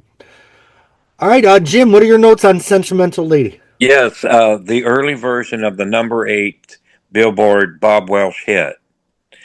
I recognized the song, this version, immediately playing this album. It just, that's Sentimental Lady. Wow. I mean, and I was very familiar with the Bob Welch version, I really love the song lyrically, like 14 Joys, and we are living in a time when words don't rhyme. I mean, it's kind of like paintings have no color, words have no rhyme. Yeah, right? That's a great lyric. It's so true. Even worse now. Even though it may have been overproduced, you understood back then. You kind of got a lot of vanilla, but the lyrics really carry this song in that later version. They just stands out. I really love this version took a while for me to get used to, but I like it about as much as the Bob Welch version now. I mean, I've listened to it this week and I said, now I kind of get it. Yeah, it's even Christine's vocals. I prefer the Christine's vocals on the Bob Welch version, but um, I mean, it's really dramatically different. Her vocals on this version than the other, but I still prefer that the way she just comes in on that, because you've known Christine and her work later on, and it's just a good song. All right, Nick, did you already talk about this one? Not yet, right? Not yet. So I'm probably a little bit more positive on the Bob Welch version, but I will still give the upper hand to the original. And Bob Welch has also expressed his approval of both versions. I think I haven't read these interviews in a while on the Penguin, but he was asked if he thought it was devastating if the second verse that was cut in the transition from the original to the solo version, if he felt bad about that. And he said, not at all. I was just happy that this reached a wider audience and was a hit. So even if it maybe if even if my preferred version didn't become the successful single, I'm still glad that it reached a wider audience regardless.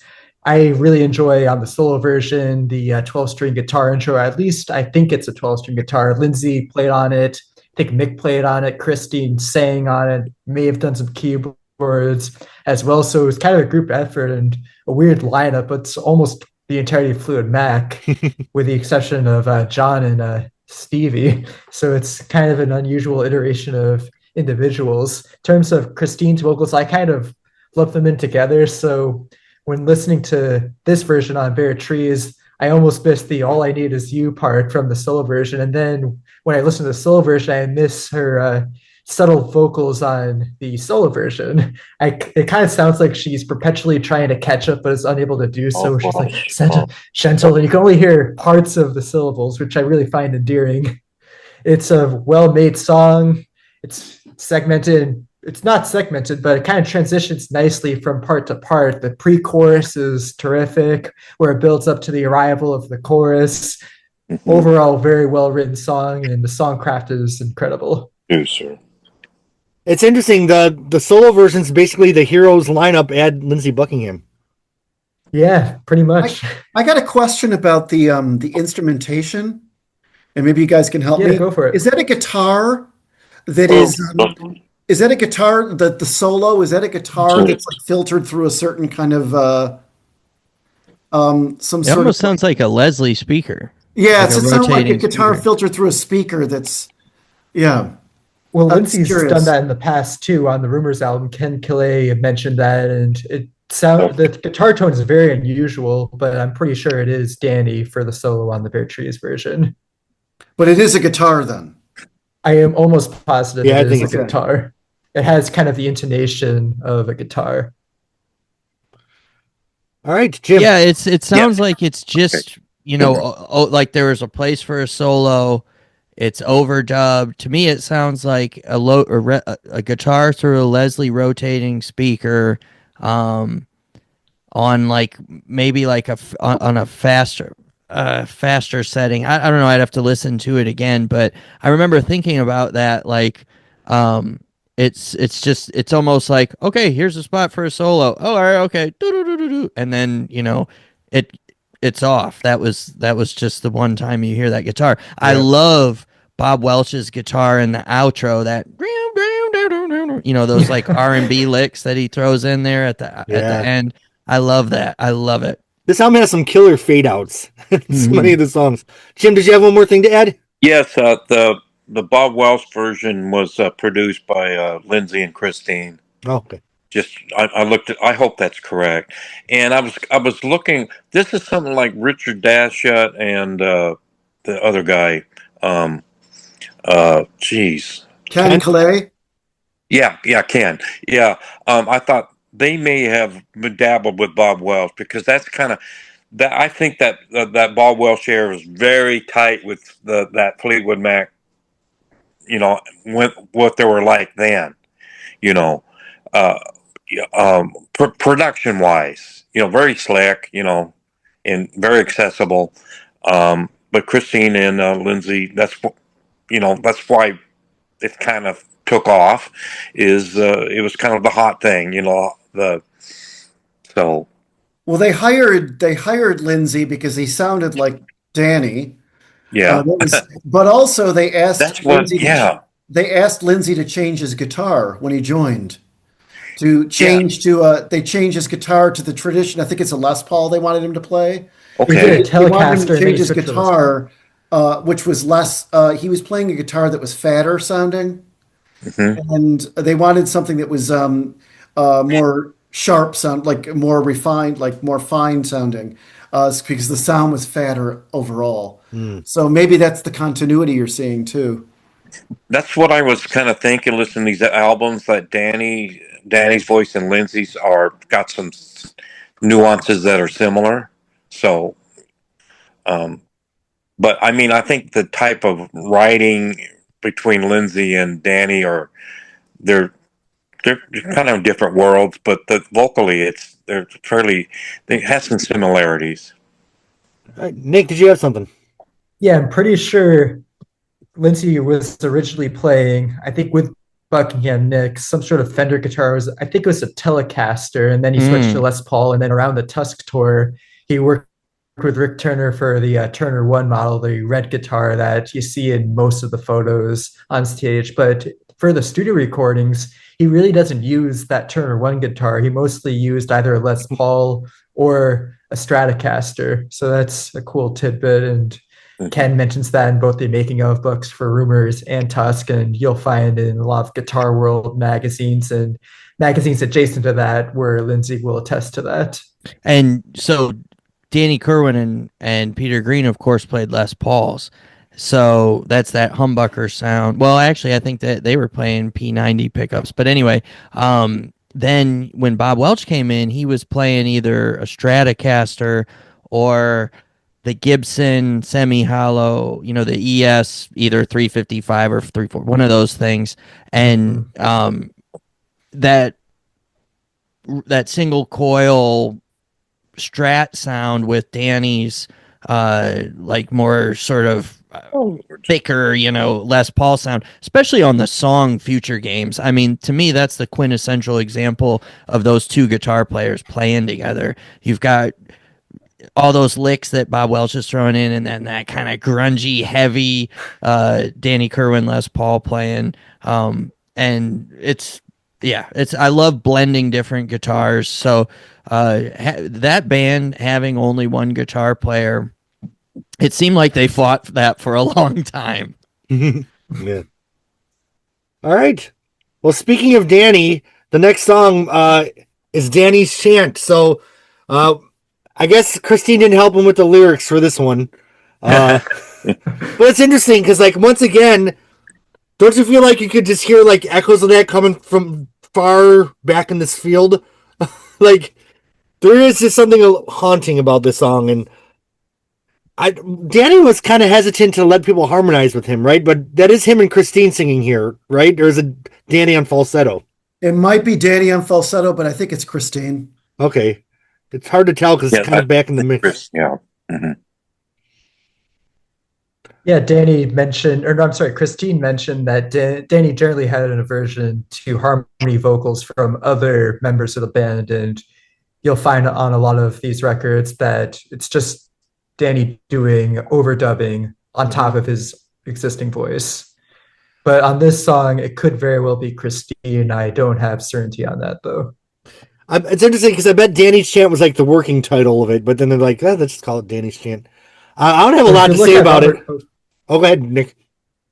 If you look, I think it's Robert Hort's book, you'll see that it mentions all of the working titles that some of the members had, and there are a bunch of them that had the working title of Danny's Instrumental. So Danny's blank, it was applied here in this case too. Interesting. Does anyone have any thoughts on this one? Jim, do you have any notes? Yeah. The Bob, that guitar intro, is that Bob Welsh? It sounds like his kind of, it's kind of a 20-second, it's just a guitar riff by itself. I think that's Danny. I think that he had a wah. Yeah. He like Peter Green played wah pedal with a wah pedal before he quit. And then I Yes. think Danny inherited one, Okay. maybe metaphorically, but he has one, and you could hear him play it live a lot Okay. All during right. this era. So I think I that's Danny. okay. I mean, I thought it was a Bob Welsh riff because it was like dramatically different than the prior stuff. And well, that's something Bob brought in. But I thought it was a bit over the top. It was just, I mean, wow, what is this, And now I think the lyrics could be, I wrote her a letter because I had nothing to do. It's just kind of, it would, groovy little instrumental, especially the outro music. Uh-huh. And Yeah. Chris was in the mix in the vocals for sure. I feel like decades before Girls Gone Wild, it was the wah pedal gone wild for the first like 20 seconds of this song. I remember hearing it for the first time, like, oh shit. And then it settles into the groove. It's the guitar it's a pretty savage guitar opening, but at the same time, everything is contained. Yep. So, I mean, what I love about this song is that it's a hard song, but at the same time, everything is so delicately performed within it. I Yep. mean, I think it's a really remarkable instrumental. And I think it's at the second or third verse where the drum kicks in, where the drum starts going dun dun dun dun, and it gets a little bit more. I mean, it's really got some interesting dynamics. Could you imagine like going to a concert if we could go back in time and Fleetwood Mac comes out and opens with this song? That'd kind of be like the most badass thing ever. Well, that's what they did in the part of the Bare Trees. One of the Bare Trees recordings, the live recordings I have, is they open with that guitar riff, Oh, really? Danny's chant, and then they move right in to Tell Me All the Things You Do. Interesting. Okay. Yeah. So All right. Any other thoughts on this one? Great use of wah-wah. I like the song. All right, Sam, did you have something? Yeah. I would say like this is like Danny Kerwin does Jimi Hendrix, and except he never got around to finishing the lyrics. Because this was really the song, when I think that isn't there some scat vocal on Child of Mine too?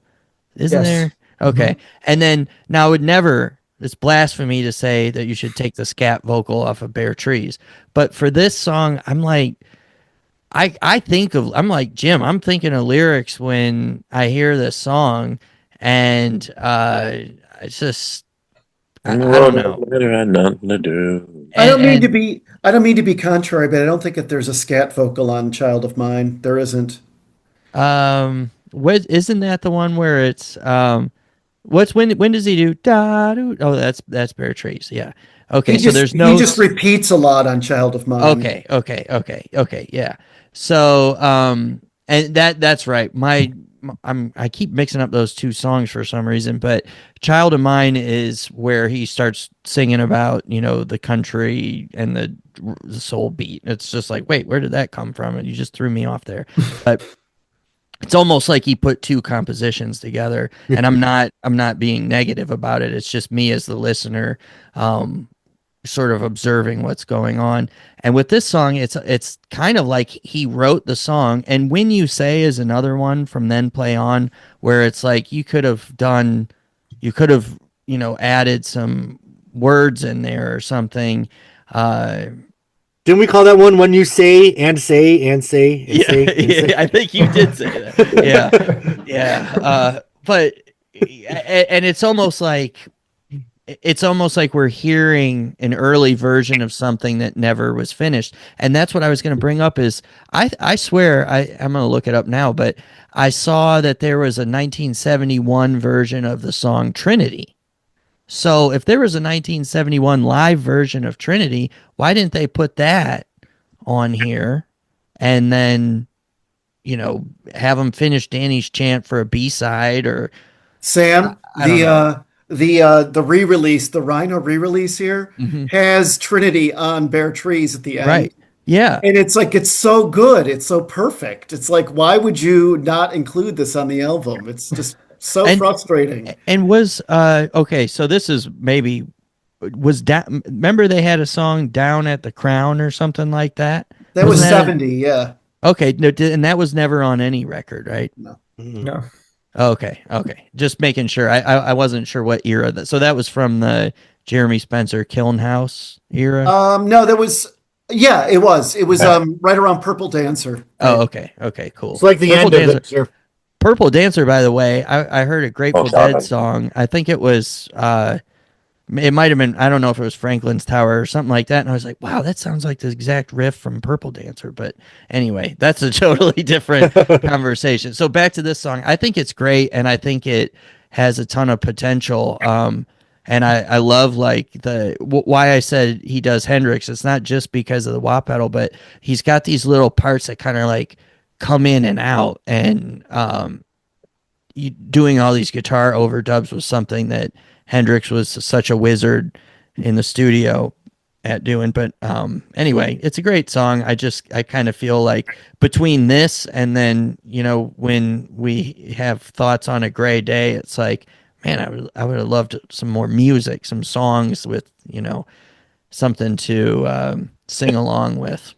See, I feel differently than you guys because I feel like to me the song is kind of like a witch coven, which is kind of like, it's just a dark, like we're talking about the ghost on side one, and I feel like when you see this picture of like that's very like I don't know, like I could just feel like I could just picture the song like people dance around a fire doing a chant and like conjuring up some kind of magic, and to me Trinity didn't fit that kind of dark magic of this album. It's a great song, but it didn't have that Bare Trees kind of, I guess magic is the only word I can come with. And That's to me, actually I think you might have changed my point of view a bit with that, because that's a great take.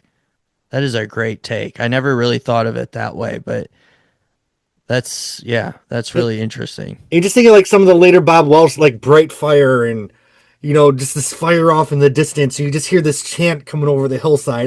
That's how I just always felt about this song. Huh. And you could just hear like the town. I don't know. It's a mood. It's a mood. mood. It's a vibe. It's a vibe. Interesting. That's Future Games and Bare Trees to me are both just such each their own unique vibe. One summer, one winter, and that's why they're two of my favorite albums of all time by any band ever. All right. Any other thoughts on Danny's chant? Yeah. All right. Christine's back just a little bit with her vocals. Beautiful. This is a song that would be played with Lindsay and Stevie, right? In some of the early tours. Spare Me a Little of Your Love. I love how it goes into like the kind of Allman Brothers country just for about like 10 seconds at the end. I think it's a beautiful song. Sam, I remember you referencing it earlier. They had some things to say about it. So let's start with you with this one. Well, okay. What I was going to say is that, John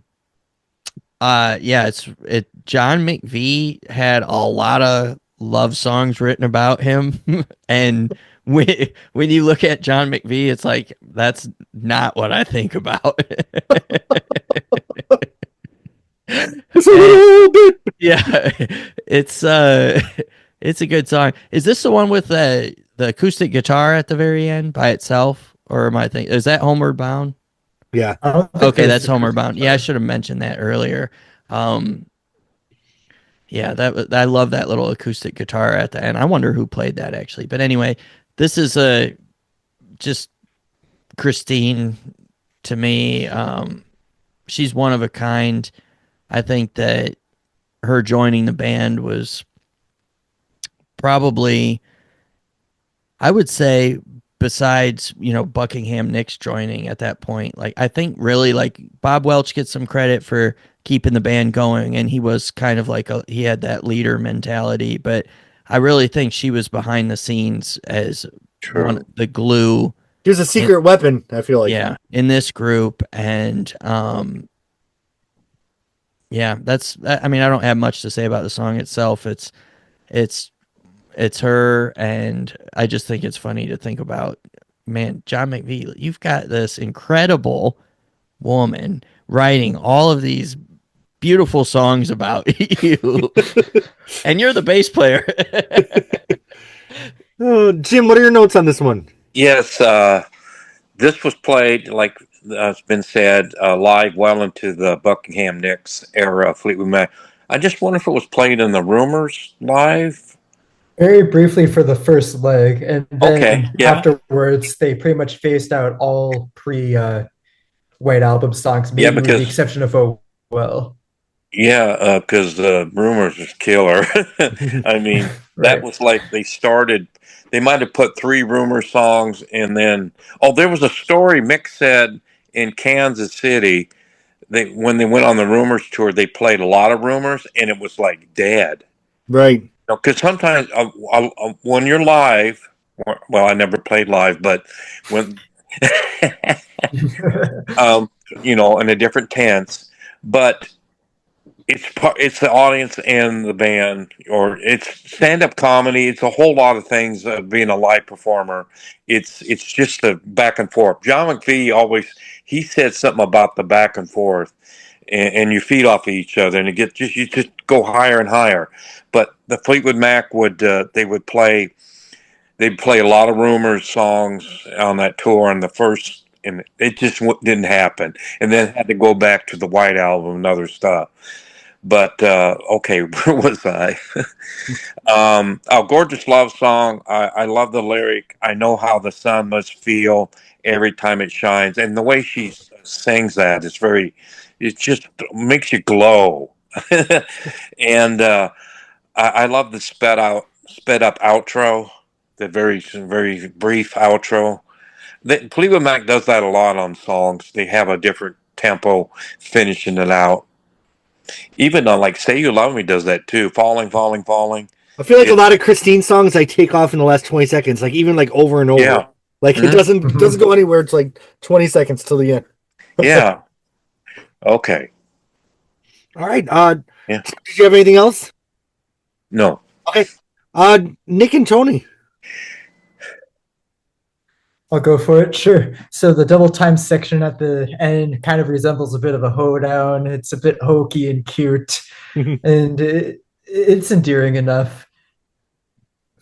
I don't really have too many other thoughts on this song. A lot of the things that I probably would have mentioned are covered, so I will relinquish the floor. It's a good song. yeah, It's to me it's I can tell from listening to the album it's the one that they spent probably the most time arranging. The layers are so thick in it. They got the piano, the organ. They got I mean, so much is taken. There seems to be so much is taken care of in this song. Like they were definitely trying to make this a sound here, Mm-hmm. and it introduces a level of studio sophistication I think that they didn't have yet, that they started to get with a record like this. But at the same time, it's odd because I've always liked the live versions of the song much better than the studio version. Mm-hmm. And part of it is because her vocal, they speed up the tempo is sped up a little bit more in the live versions, especially from 1974 onward. They speed up they speed up the tempo, so her voice is not she's not doing that kind of like hard enunciating that you hear on the vocal in the slower tempo. But it's a beautiful song. It's beautifully crafted. It's one of the songs that I actually learned to play. I mean, I actually sat down to learn it, and it's the chord changes are really wonderful. I like a lot of what's going on here. A lot of people have copied it. A lot of people have covered it, oh, and no one's made a hit of it, but a lot of people have covered it. And I think it doesn't surprise me that it was an audience favorite in shows because that ending section, which that kind of hoedown section at the end, gets really extended in live versions, and I think that really brings people up. So If you're listening to the Fleetwood Mac discography from front to back, I mean, on Future Games we had Morning Rain and then Show Me a Smile. But do you feel like this is the first time you like hear a quintessential Christine McVie song? Like yes, this is like the first hint of what you get with like, even Believe Me and just Crazy Love and Say You Love Me. You know what I mean? So I feel like this is like a germ of what we would get. It's a beautifully crafted piece. It's beautifully crafted. I don't think vocally she comes into her own until the next album. No, But at the same time, it's still very well sung. It's just not the way I like her singing. right.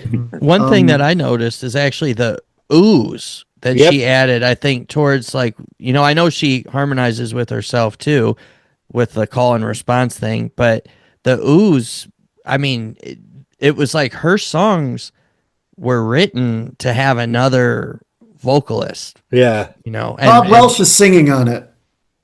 Bob Welsh is definitely singing on it. in those like gang vocals, Yep. the call and And with the response thing. ooze. And with the Okay. ooze. Nice.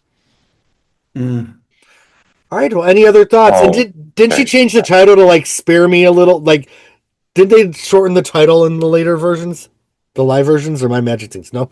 All I'm right. not entirely sure, but I do like the live versions quite a bit with Stevie's vocals at the kind of the addendum of each phrase. It's super well done in that regard. And I will say that it is a quintessential Christine McVie song, although I would also lump Show Me a Smile within that category as well.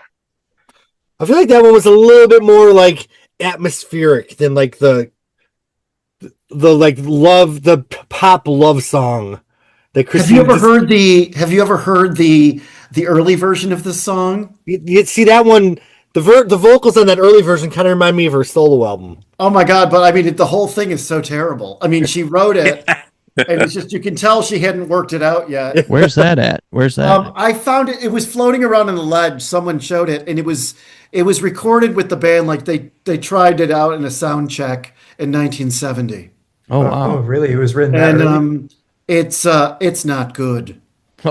It's not there yet. I mean, the song is there, but they don't know. She doesn't like the tempo's different. Her singing, she doesn't have it under control yet. So the song is essentially written, but it's not arranged yet. If you get a chance, maybe if Sam, I don't know if you have access to the ledge. Yeah, I'm Yeah, then I would I'm go there. there and do a search for it. Maybe under the pre-rumors area, and I think if you do a search for it, you might find it. Yeah, I'm on the ledge. I'm Les Paul 7. Not to be confused with Les Paul 6. Yep. Okay. On the so on Spotify on the White Album, the deluxe edition, the song's called "Spare Me a Little." So I remember that they did shorten the title, just for those interested in trivia. All right. Well, moving on, we have the last Fleetwood Mac song from Danny Kerwin before the discography continued. He took a poem, set it to music, and damn, what a farewell. I mean, this song just really wraps up the album. It's life, it's death. It's sad as fuck. You know what I mean? Like, the guitar's beautiful. It's just really, it's interesting that his first album was called Second Chapter, right? Because this really is like the closing of a chapter here. And, I love Dust. I think it's a great song. What do you guys think of this one? I love it. I think it's with Child of Mine. It's my favorite tune on the album. And I think, that was a great way for him to resolve lyric problems, was to use poems. He did it with Dragonfly too, and Right. it worked really well there. And I think the song is just exquisite. Right. It is exquisite. Right down to the way he handles the chorus, everything. I mean, his soul was drawn to this poem. So, I feel like he might as well have written it. Like, you know what I mean? Like, you could tell it meant so much to him because he wasn't on autopilot with this song. Jim, what are your thoughts on this one? Yes, I love this at first listen. It was like accessible to me. A very compelling song about life's end. Although it doesn't sound like the song Dust in the Wind, it reminds me of that song by Kansas. Danny used lyrics from a poem for the first part of the song. I think it was like the first four lines of someone from the early 1900s. It's something that Rupert grabbed. Brooke.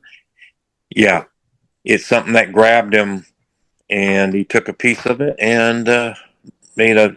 I like this. This is really good. It's kind of a downer, but it's makes you think and kind of makes you reflect. Yeah. All right, Sam, what'd you think of this one? Yeah, I mean, I echo a lot of those sentiments, and I totally agree. I never really thought about that. It's kind of like this is his death of in the band. Yeah. That's his last song. That's his going away, and it's serendipitous. That was the pretty much the closer. Until we get to Miss Scarlet or whatever. But and is Christine doing a little harmony on this? I couldn't tell. It almost sounds like I- it is, doesn't it? Yeah, I was trying to pick that out. I can almost hear her. I want her to be on there, maybe, but um, it's it's the funny thing is, they say that people English, accents, unless you're really trying to portray an accent, you can't really pick it up in the in a song. But I mean, I can definitely tell he's British, and the music sounds kind of country. As Jim pointed out, and a couple of his songs on this album have that kind of country sound to them, and it goes well. I mean, if a lot of country music came over from England and Ireland and stuff anyway, but it's very poetic, not to say like the bonehead observation of the day, but I mean it's poetic musically too, and it fits as the musical background for what he's singing about. And I agree. I think that his songs that came from poems, he does such an excellent job adapting those, because that's not easy to do. No. It's not easy to take a poem and turn it into a song. And I tried before. But anyway, I think it's a great closer, and it kind of brings you down and lets you think on your way out. Yeah. All right, who'd like to go next? All right, are we moving on? I'll comment on it. It's All one right. of my favorite Danny songs on the album. It's incredibly, I wouldn't say admirable, but it's tasteful in how he incorporated the words of a poem into a song pretty much very seamlessly. I think it's his best attempt at doing so. Dragonfly is a great song, maybe a little bit stiff in terms of the incorporation of the lyrics, but here it just fits the melancholic mood so much with the instrumentation and the juxtaposition between the lyrics of the poem with the music, and how it was a very fitting end for Danny's final offering to the band. Yeah. All right, any other thoughts on Dust? All right, well, being a Fleetwood Mac fan, it was so exciting to, I knew like all of Christine's songs, and what a treat it was to find all these old albums and hear more Christine songs. But there's somebody out there, These Strange Times, that's their favorite Fleetwood Mac song. So what a treat to go back in time and realize that there's poetry on older Fleetwood Mac albums from Mrs. Scarrett herself. Man, I loved this the first time I heard it. The tape hiss, their husband talking in the background. I don't know what the hell she's saying for half of it. Oh, these great days and beautiful. Oh, so beautiful. Why hasn't a drag queen like done Mrs. Scarrett on stage? Well, I think you're onto something there, because from what I've read, there's some speculation that that's actually Mick. Oh, really? Yeah, I mean, I've read that some people believe that's Mick taking the Mick. Oh, No. Well, Bob's given different accounts on this. He mentioned in the Q&A that they did go to Mrs. Scarrett's house, and they brought a recorder, and she had prepared this poem, and she recorded it. And then the other story, like you mentioned, is that it was Mick doing his little shtick, which I think Bob mentioned also in a Q&A. So the stories that he provided just lacking consistency. I'm thinking it's more of the former than that this is an actual person. And Yeah, just a little fun fact. Go ahead. Sorry. No. Sorry. You can finish. Go ahead. So on the ledge, there's a user by the name of Mr. Scarrett. Oh, yeah. My guess is that there's no relation whatsoever, but it's just a nice cute little Easter egg there. I feel like Nice Mrs. callback Scared to a is very obscure. iconic in the Fleetwood Mac universe. Very She should much have been in so, the Hall of yes. Fame, inducted with him. I know. Yeah. Another one left out. Another one left out. Biggest snub. So when Stevie was mentioning that she purchased all the albums and she said that the music really spoke to her, do you think it was this song that really propelled her to join Fleetwood Mac? Was Mrs. Scared one of the Sisters of the Moon? I think that it could very well be the case. Yep, Mrs. Scarrett was spitting bars back then. So my theory, because I read that as well, Nick, I think what happened is they did record her. And I mean, you can hear this is a cassette recording, on a portable recorder. Mono. And maybe they're like, oh, we can't put this on the album. So maybe Mick did a piss take of it. And they decided, let's just use the original anyway, warts and all. So that's, sometimes stories like that, like Bob Welch might remember Mick doing a version of it that they're like, oh, well, Mick, you just do it. And then we'll have like a high quality or higher quality version of it. So I read that, and that's what I thought, because that would be a weird thing to conflate, out of nowhere. Like, oh, Mick did that, or, What other? It's not the first time. Sorry. I'd say, what other poetry is there on Fleetwood Mac albums? Thoughts on a Gray Day, These Strange Times. Isn't Lizard People a poem? It's spoken word. You can classify in that camp, but it's not the first time that Mick actually attempted vocals on a song that was discarded. There's one such example with You and I Part 2 that you can find on the internet of Mick Fleetwood reciting some poetry over the instrumental demo of You and I Part 2, and also Christine doing some attempts as well, but it's a little bit more melodic on her part. I would heavily suggest you look at that. Mick, if you're watching this podcast, stick to making clam chowder. Stick to the clam chowder, dude. Well, if I'm going to have to pick a song, I'd pick Thoughts on a Gray Day over These Strange Times anytime. Anytime. And then they re-recorded it during COVID, didn't they, with Becca? Yeah, Becca came back and re-recorded it. Why did they re-record? They should have recorded Thoughts on a Gray Day with Mrs. Scared's great-grandchild. They could have done this as opposed to All Over Again. Although I really did like All Over Again. I did like All Over Again. Of that. It was sweet. I heard that the song Bare Trees was based off of this poem, wasn't it? I think so. I'm not sure if any band member has confirmed it. It is mentioned in the song, does mention Bare Trees So Beautiful. Mm-hmm. So bare, so beautiful. And she lived by them where they were all living themselves, right? Yeah, it was just down the road. Someone's got to have a picture of her. If anyone's watching this, I will give $1,000 for a picture of Mrs. Scarrett. So I must have just invented. Spoiler: he won't really give you 1,000, but he'll. I will. Oh, will you? I've given more for less, baby, but that's another podcast. Anyway, so beautiful. Oh, so beautiful. Any other thoughts on Mrs. Scarrett? Yeah, I think you should go to the Nights of the Thousand Stevies and listen to Thoughts on a Gray Day. Jim, what do you got? Yes, on the cassette, I bought this. It was the last section on side one. I did grasp what the elderly woman was saying, but why is this on the middle of a rock and roll album? This oral poem ties a bow on this album. Now that I know it's on the last of the album, yep.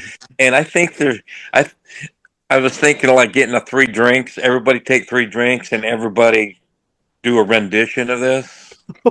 Tonight. No, I would do it, but that'd be fun to just have a contest and pick a winner. I think Jeremy's gonna win. Yeah, Jeremy would do a great. See, I've done so much for my Patreon. So I did my take on the Homeward Bound vocals. I did my Mrs. Scarrett impersonation. What more does anybody want from this podcast? I want you to perform Thoughts on a Gray Day. So beautiful. Oh, so beautiful. Oh gosh, it'd just be such hilarious. Just to everybody just get up there and do it and try to get it done almost as close as you can get to the original. And then, like, if you listen to Fleetwood Mac albums, as Stevie says, back to front, remember me's the next thing you hear. That's the next chapter or so. It is. Yeah. Any other thoughts on dear beloved old Mrs. Scarrett? Miss Garrett, if you're watching this, we would love to have you on the I'd podcast. do anything to have her on the She's probably podcast. 100. Oh, she'd have been 300 years old now, I think. She'd be 115 now. Those trees are still bare. All right. Well, we have a bonus track. Trinity. It was on the chain box set. The mono version's on the reissue. Is that a different mix than the chain version? I think I think it is a different version. Oh, go Yeah, ahead. I think it is. I thought it was the same, but just with a mono instead of a stereo. But I Yeah, couldn't- yeah. Yeah, stereo versus mono. That's the only difference. All right. I like this song, but I don't love it as much as I feel like it doesn't have the magic of the Bare Tree songs. Oh. Like I kind of felt like it was Sympathy for the Devil, the Timu version, the beginning. I love it. I absolutely love the song. I think it's great. It should have been on one of those two albums. Is he talking about someone from Jersey? Like the guy? What's he saying? Trinity. It sounds like he's actually saying instead of Jersey, it's actually saying Trinity. Oh, okay. That makes me like it more already. I'm like, oh, okay. I also thought he was saying he came down from Jersey, which is such an odd lyric. I don't but like what he's Jersey. saying. That's a long way from Mrs. Scarrett. I don't know. Stay away. Sam, what are your thoughts on Trinity? Does he say Jersey? Now I can't remember. It sounds like it, but when I looked at the lyrics, it said Trinity. I don't know. Oh, I mean, isn't there a Jersey in England? Sounds like it. I mean, Probably. where would New Jersey come from? Let me see. But I like this song, and I feel like it. You know, they put it on Bare Trees, but like I said, there is a live version from November of 1971. So that I can't remember when exactly Future Games came out. I'm sure one of you guys knows, right? And it came out fall of 71. I think it was around autumn of 1971. I'll put it up right now. So I feel if Trinity was going to be on any Fleetwood Mac album, I feel like it would fit on Kiln House more than Bare Trees or Future Games. Okay, September of 1971, Bear or Future Games. Yep. Future Games. I think it would go on either one of them, but I would prefer it on future games. Okay. Mhm. Yeah, I I think they that needed more songs. Yeah, They yeah. recorded What a Shame because they lacked it.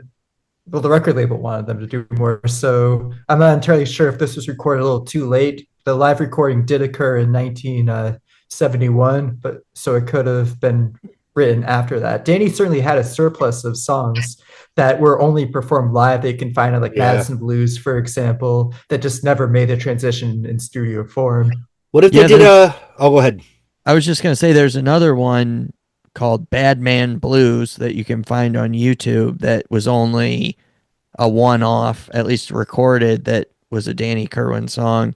And then there's another one called Ride 'em Cowboy, live at Los Angeles, 11/21/1971, which is a long kind of jam thing, and that they're both it's just kind of a guitar thing. But I think Trinity, and then there's a Bob Welch outtake that they Stone. included. Yeah, Stone, right. yeah. You guys probably talked about that one. So maybe that's why they just put it on Bare Trees, was because they already had the material that they were going to tag on the end of Future Games, so they put it on here. But They had when the chain box set came out and they put Trinity on there. They said it was from 1972. Oh, Didn't say the Yeah, they- album source, whereas for others like Goodbye Angel, Teen Beat, they did explicitly say this was from the Mirage session. Yeah, it just said 72. I don't know why. And I never believed that it was 72. It doesn't sound like the rest of Bare Trees. It always sounded closer to me to Future Games. well, maybe I'd have to listen to the recording again. But I mean, we know that that he had been playing it in that Future Games tour. right. Right. So he had the song. It was just, who knows when it was recorded. I guess it could have been recorded 71 or 72. I don't know. But I agree with you guys that I think it sounds more like a Future Games Kiln House era for him. But I like it a lot. I remember it was hard to find, and that was a funny thing. I used the Wayback Machine, the Internet Archive, And I found this old Danny Kerwin site that was like on GeoCities because I always thought that I was one of the few people that knew who Danny Kerwin was like 20 years ago. Like I was like, nobody knows who this guy is. He's like so underground and nobody, I don't know. None of my friends know who he is. Nobody knew who he was really. And going Yeah, I back knew. to that conversation about, having the lack of pictures of him and all these things. And of course he avoided it, but I feel like the internet caught up to Danny Kerwin within the last 10 years or so. It was always behind. Yeah. And there was that one website, and then that's obviously way gone. But now that you've got Facebook groups and stuff where this collective gets together and can talk about him, and don't ever say you're a Bob Welch fan there. Oh my God, they're so mean there. They're You're so gonna cool. you're gonna really hear Danny's chant. Oh gosh, they'll post a picture of Bob Welch, Yeah, just so they can trash him. I know. And because of that, I was part of a Danny Kerwin group, and I just dropped it. I know. Say, post our podcast in the group if anyone's a member. Yeah. I mean, they go out of their way to be mean. Mhm. It's No, that's so not bizarre. It's so crazy. It's So the let's ghost very- of Danny. It's a very small corner of the internet, but Yeah. But a very, very passionate one. Yeah. Sam, to answer your question, there's an island called Jersey between England and France, which belongs to the UK. Oh, Interesting. Interesting.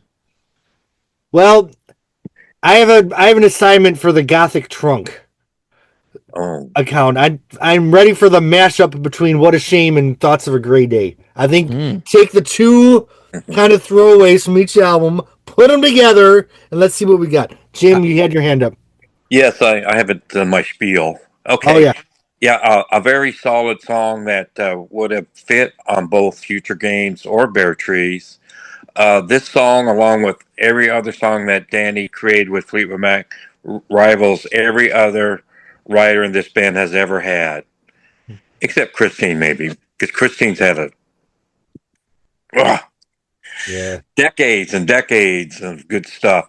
But I mean, you put all of Danny's stuff together, it's a pretty good book with Fleetwood Mac.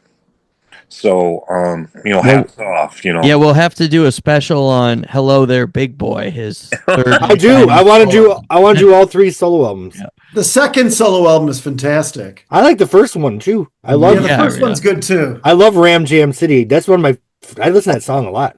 That's a cool song. Mhm. What was it? He's got one called Silver Streams. Yeah. which I thought was interesting. Yeah. It's so close to Silver Yeah. Springs. Great.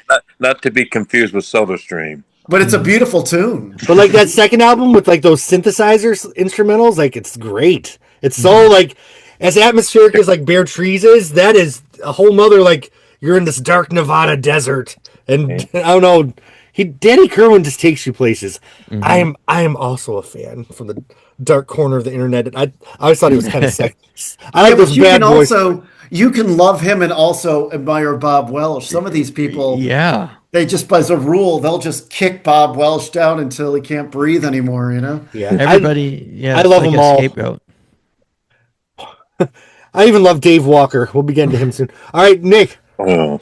Yeah, if you look on the ledge too, you have a contingent of people who are very much anti-Stevie. So you'll find that all over the internet. It's sad to see negativity, but you'll also find users on any site that are willing to talk about the legacy in a respectful, reasonable manner. When Stevie did that interview, I forgot, was when In Your Dreams came out, and it was that talk. It was like an hour long, and oh yeah, I remember that. It was a really good talk. But then someone asked her about the Ann and Nancy Wilson autobiography, and they said, you're in the book, and she said, they said, would you ever do a book like that? She said, no, I wouldn't, and she said, and I really wish they hadn't included me in it because I was, I was high, probably. We were all high. And I never thought that would be shared with the world. I thought that was private, right? I thought her answer was wonderful. She said nice things about Ann and Nancy Wilson. She was really cool. She gave a very respectful answer. And I've seen responses to that from Oh. Nan and Nancy Wilson fans, where they are saying the meanest things about Stevie Nicks that are just so horrible. She's just jealous. She says rude things about them, blah, blah, blah. And I'm like, none of that is there. It's her Yeah. answer was so beautiful. Mhm. And I'm not even, I mean, I've been pretty critical of Stevie in the last 10 years. But her answer was so, I thought, so classy. And people just say the meanest thing. Yeah. Terrible. And so, And it's interesting, like even as this podcast grows, like more and more people come forward, like just wanting to say mean things here and there, and like I just delete them. I feel like this is a part of the world that I own, so I'm not letting this into my world. Mm-hmm. We're gonna be nice to each other. You can disagree respectfully, but like once it starts getting to some bullshit, not on my channel, bitch. Especially if you're not a Patreon subscriber. If you want to subscribe to Patreon, you can say whatever the fuck you want on my channel. All right, Bare Trees, Fleetwood Mac, 1 to 10. Alicia, it was good seeing you for like 2 seconds. Shout out to Alicia. Bare Trees, Jim Miller, Yes, 9.2. 9.2. But if it was put through the Nevi board, to Sound City, it would have been a 9.7. What about the track listing that you originally heard? What would you give that? The open with Sunny Side of Heaven. Oh, if it was that way, I'd give it an 8.5 or something. But this made sense when I figured out, well, this was the right order. All right, Nick, Bare Trees, Fleetwood Mac. I would give it an 8.7 out of 10. I think that there are better albums within the Bob Welch era that I would put over this, but it's very cohesive.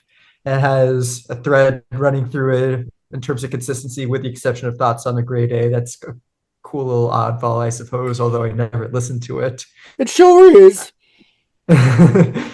And we would kind of be remiss if we didn't talk about Kerwin's legacy, because sure, he did release a couple of solo albums, but to most Fleetwood Mac fans who are aware of him, this is pretty much the last time you hear about him. He did a few things with the band Tramp, where that was a band with Mick Fleetwood, Bob Brunning, and a couple of other individuals here and there. And the circumstances behind his departure, which we alluded to earlier, were incredibly bizarre, probably more so than any other circumstance, maybe barring Jeremy Spencer, where essentially it was an argument over guitar tuning. Kerwin himself was very much a perfectionist, both on stage and in the studio. And to my understanding, Bob's tuning wasn't in line with what Kerwin wanted. So that's what spurred the argument. And eventually it got to a point where Kerwin threw his guitar, I think, at the wall, trashed the dressing room. This was recounted in Mick Fleetwood's biography, his memoir, both of them, plus Bob Welch and Christine McVie have given similar accounts to this occurring.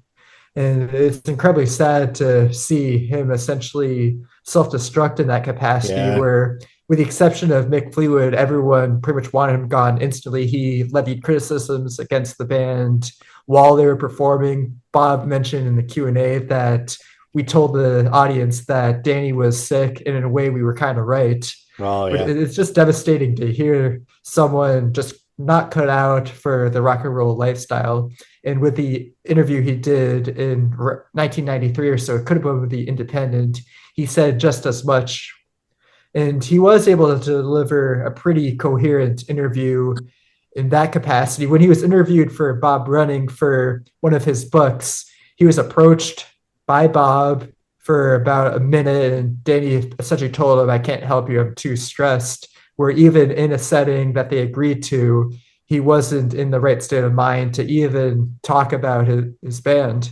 Right. And since then, other than a few interviews here and there in the 1990s, he was off the map, just living with his family. I think his wife Claire took care of him quite a bit. And that's his legacy. Fortunately, more people are learning about him and his amazing playing, him being an incredibly underrated songwriter, vocalist, and guitarist. And I'm glad that he's receiving the recognition now that he actually deserves. I think that was a time when addiction and mental illness just not as much was talked about or known back then as it is now. Stigmatized too, for that matter. Yeah. So I feel like his brilliance and his darkness definitely came out in his songs, especially on these last couple albums. And maybe even more so than I feel like his solo work didn't really go as deep as the stuff on Bare Trees and Future Games did. All right, well, Sam, Fleetwood Mac Bare Trees. So I would give it I would give it an 8.5. I think that it's a strong effort, versatile repertoire, versatile cast of characters. I mean, I agree with Nick and you. Like, it's sad because I want more Welch, Kerwin, McVie together. I just think, and if I go back and think, compare it to something like them. I mean, I just love, like, to me, Peter Green he's just he's a unique part of my life, and subjectively I gave that a 10. Now maybe I could say a 9.7, I don't know, but with this record, what am I missing? I almost want it to be longer. I almost want them to jam more songs on here, because the first side is what you've got: a 5-minute song, a 4-minute song, and then 2 3-minute songs. They could have fit something else. Maybe they just weren't writing as much. Maybe they had to get back on the road. I don't know. I would have liked another Bob Welch song on there, I think. And it's a great weaving into the next chapter. And I do feel that Danny Kerwin could have, it's almost like Mick Taylor with the Stones. Could he have done maybe a solo record on his own while remaining in Fleetwood Mac and getting some more support?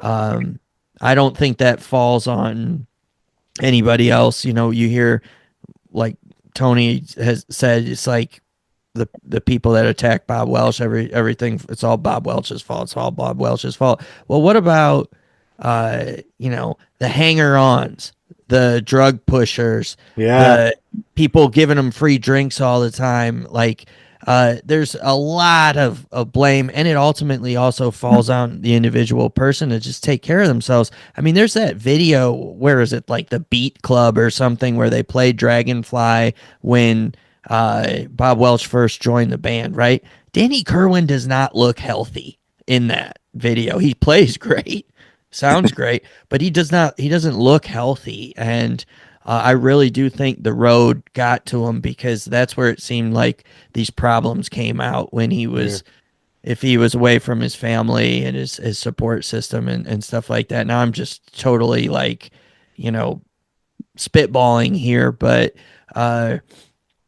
in some ways I feel like that's kind of like what Mick said in his biography when he fired him. It was kind of like, you're doing something.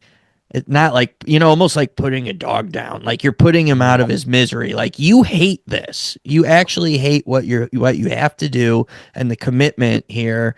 So this will be better for you in the long run. And I don't know. I did read once that the Rolling Stone office called Danny Kerwin. They called a lot of people, but they called Danny Kerwin as a potential replacement for Mick Taylor, and he wasn't there, and he didn't answer the phone and didn't return the message. But I mean, wow, could you imagine? Wow. That would have been just insane. Even if we had a couple of rehearsals together of Danny Kerwin playing with them, and maybe Mick Jagger just did it because he thought he was hot. I don't know. Steve, there's a guy in The Ledge who once said, he goes, I really believe that Danny would have been great in Wings, the band Wings. Oh, And I think that would have been a good fit too, because of the tight song structures and right. The kind of poppiness a little bit. Yeah. But I give this album an 8.5, and I would like to give it more. I mean, I love so much about it. I think it's just muddy, a little bit muddier for my taste. I do love I do love the way it's been remastered. And also, I just don't think Christine's voice is where it's not there yet. And it's completely there in the next record. So to me, she's like my major pleasure of the band. So if her voice isn't where I want it to be, then it's the overall scoring comes down a little bit. But I think that there's so much richness on Bare Trees, so I can see why it's a fan favorite. It's beautiful, I Well, think. we don't know what Mrs. Scarrett was putting in those cookies. Maybe that's been missing. So it's interesting, Tony. I don't think of it as mud on this album. I think of it as snowbanks. That's like walking through a deep snowbank. And that's why, to me, it lent to the sound. So I'm often made fun of by my panelists on Phonogenics and the generosity of my scores. Today is no exception. I give Bare Trees 10 out of 10. Wow. I pull this album out more than Mirage. I pull this album out maybe more than Tusk sometimes. Well, That's I don't know cool. about Tusk. But And how old were you when you got it? 8 or 9. 8. And you heard Miss Scarlett back then. What'd you think? I said, oh, she sounds sexy. I mean, that just must have been crazy, though. This I album, wanted her for Halloween the next year. I certainly have listened to this album more than Say You Will. Like, certainly, Yeah. many, many more times. I listened to Bare Trees more than Mirage or Tango. Yeah. So this is just, if I could take 100 CDs with me or vinyl or whatever, I think this would go with me. This is the special one for me. So all these albums, though, everything from Then Play On through Heroes is just. The weird thing for me though is that it's such a contained album, and it's really a really an excellent contained record. But listening to it, if you there and then you listen to Penguin next, there doesn't seem to be like, I would never expect that Penguin was the next album that we would have gotten. Right. You know what I mean? Like, you listen to this album and you think whatever's next is going to sound like an extension of this. And the difference between this album and Penguin is huge. See, and I looked at Future Games as like summer and Bare Trees is winter. To me, Penguin's like a spring album because they're sitting on the big tree by the creek. I feel like the flowers are in bloom again. It's a little draftier, so I'm thrilled to meet next month, and we're going to start meeting once a month to talk about these last. There's 3 more albums. We have 3 more Fleetwood Mac albums to talk about. Kind of sad, but exciting. I think one last thing I want to say is I don't remember what I gave. I don't know. I don't think I was here for maybe the first Fleetwood Mac album. I don't know. But I know I was here for the second one and for Then Play On. And I listened to Bare Trees more than I listened to Kiln House. I listened to it more than I listened to the first 2 Fleetwood Mac albums. Of what we've talked about so far, Then Play On, then Bare Trees, then Future Games, I would rate it above Future Games, and I would rate it above the first 2 Fleetwood Mac albums, I think. And that's even with Peter Green on them, just because they're more one-dimensional blues albums. I think this is really... Future Games, I like it a lot, but I think that this has stronger material overall. I think Future Games is an incredible song. Woman of 1,000 Years is incredible. But I think overall, top to bottom, this is more consistent and has more variety and is really opening that door to the next era. And and I'll stick with an 8.5, but Mystery to Me is probably going to be up there with it, but I think I'm pretty happy with that as saying so far this is my second favorite Fleetwood Mac record if you're starting from beginning until now. I know we'll be getting into it over the next 3 months, but every one of the albums that's about to come up, there's 1 or 2 songs that I don't think are as good. And on Bare Trees and Future Games, I can listen to them beginning to end and love it all the way through. Like, I'm not thrilled to hear their version of For Your Love. Like, Why? I don't hate it, but it's, to me, like, I don't care. I don't care about it at all. I could do without Somebody. That's the one I can't listen to. Well, all right, friends. Let me get this uploaded. Jim, you had one more thing to say? Yes, I watched there was these 3 guys and they ranked all the Fleetwood Mac albums. Oh, yeah. You sent it. Tastes like music, right? And I don't know, you probably can do a search on YouTube and find them. It's like they're ranking the top or the Fleetwood Mac albums, studio albums, the 17. And a lot of these guys had Bare Trees like at 4, and nothing below like 7 or 8. They all put Bare Trees pretty far up there, and that's kind of a different ear. For me, it might be 12th or something. But that's cool. That's great. People have different opinions on albums, and that's cool that these guys really put Bare Trees up about 4. That's pretty cool. So they have Bare Trees has a lot of a good following. I can't say that I disagree. All right, friends. All right. I have to get up at 6 in the morning, but I'm gonna try to get this uploaded tonight just Me because too. I have such a busy day tomorrow. If I don't do it tonight, I don't know when I will. But I'll see you guys next month All right. when we hang out with Dave Walker and hang out with the Roadrunner. All right. Thank you guys. All right. Bye. Thank you.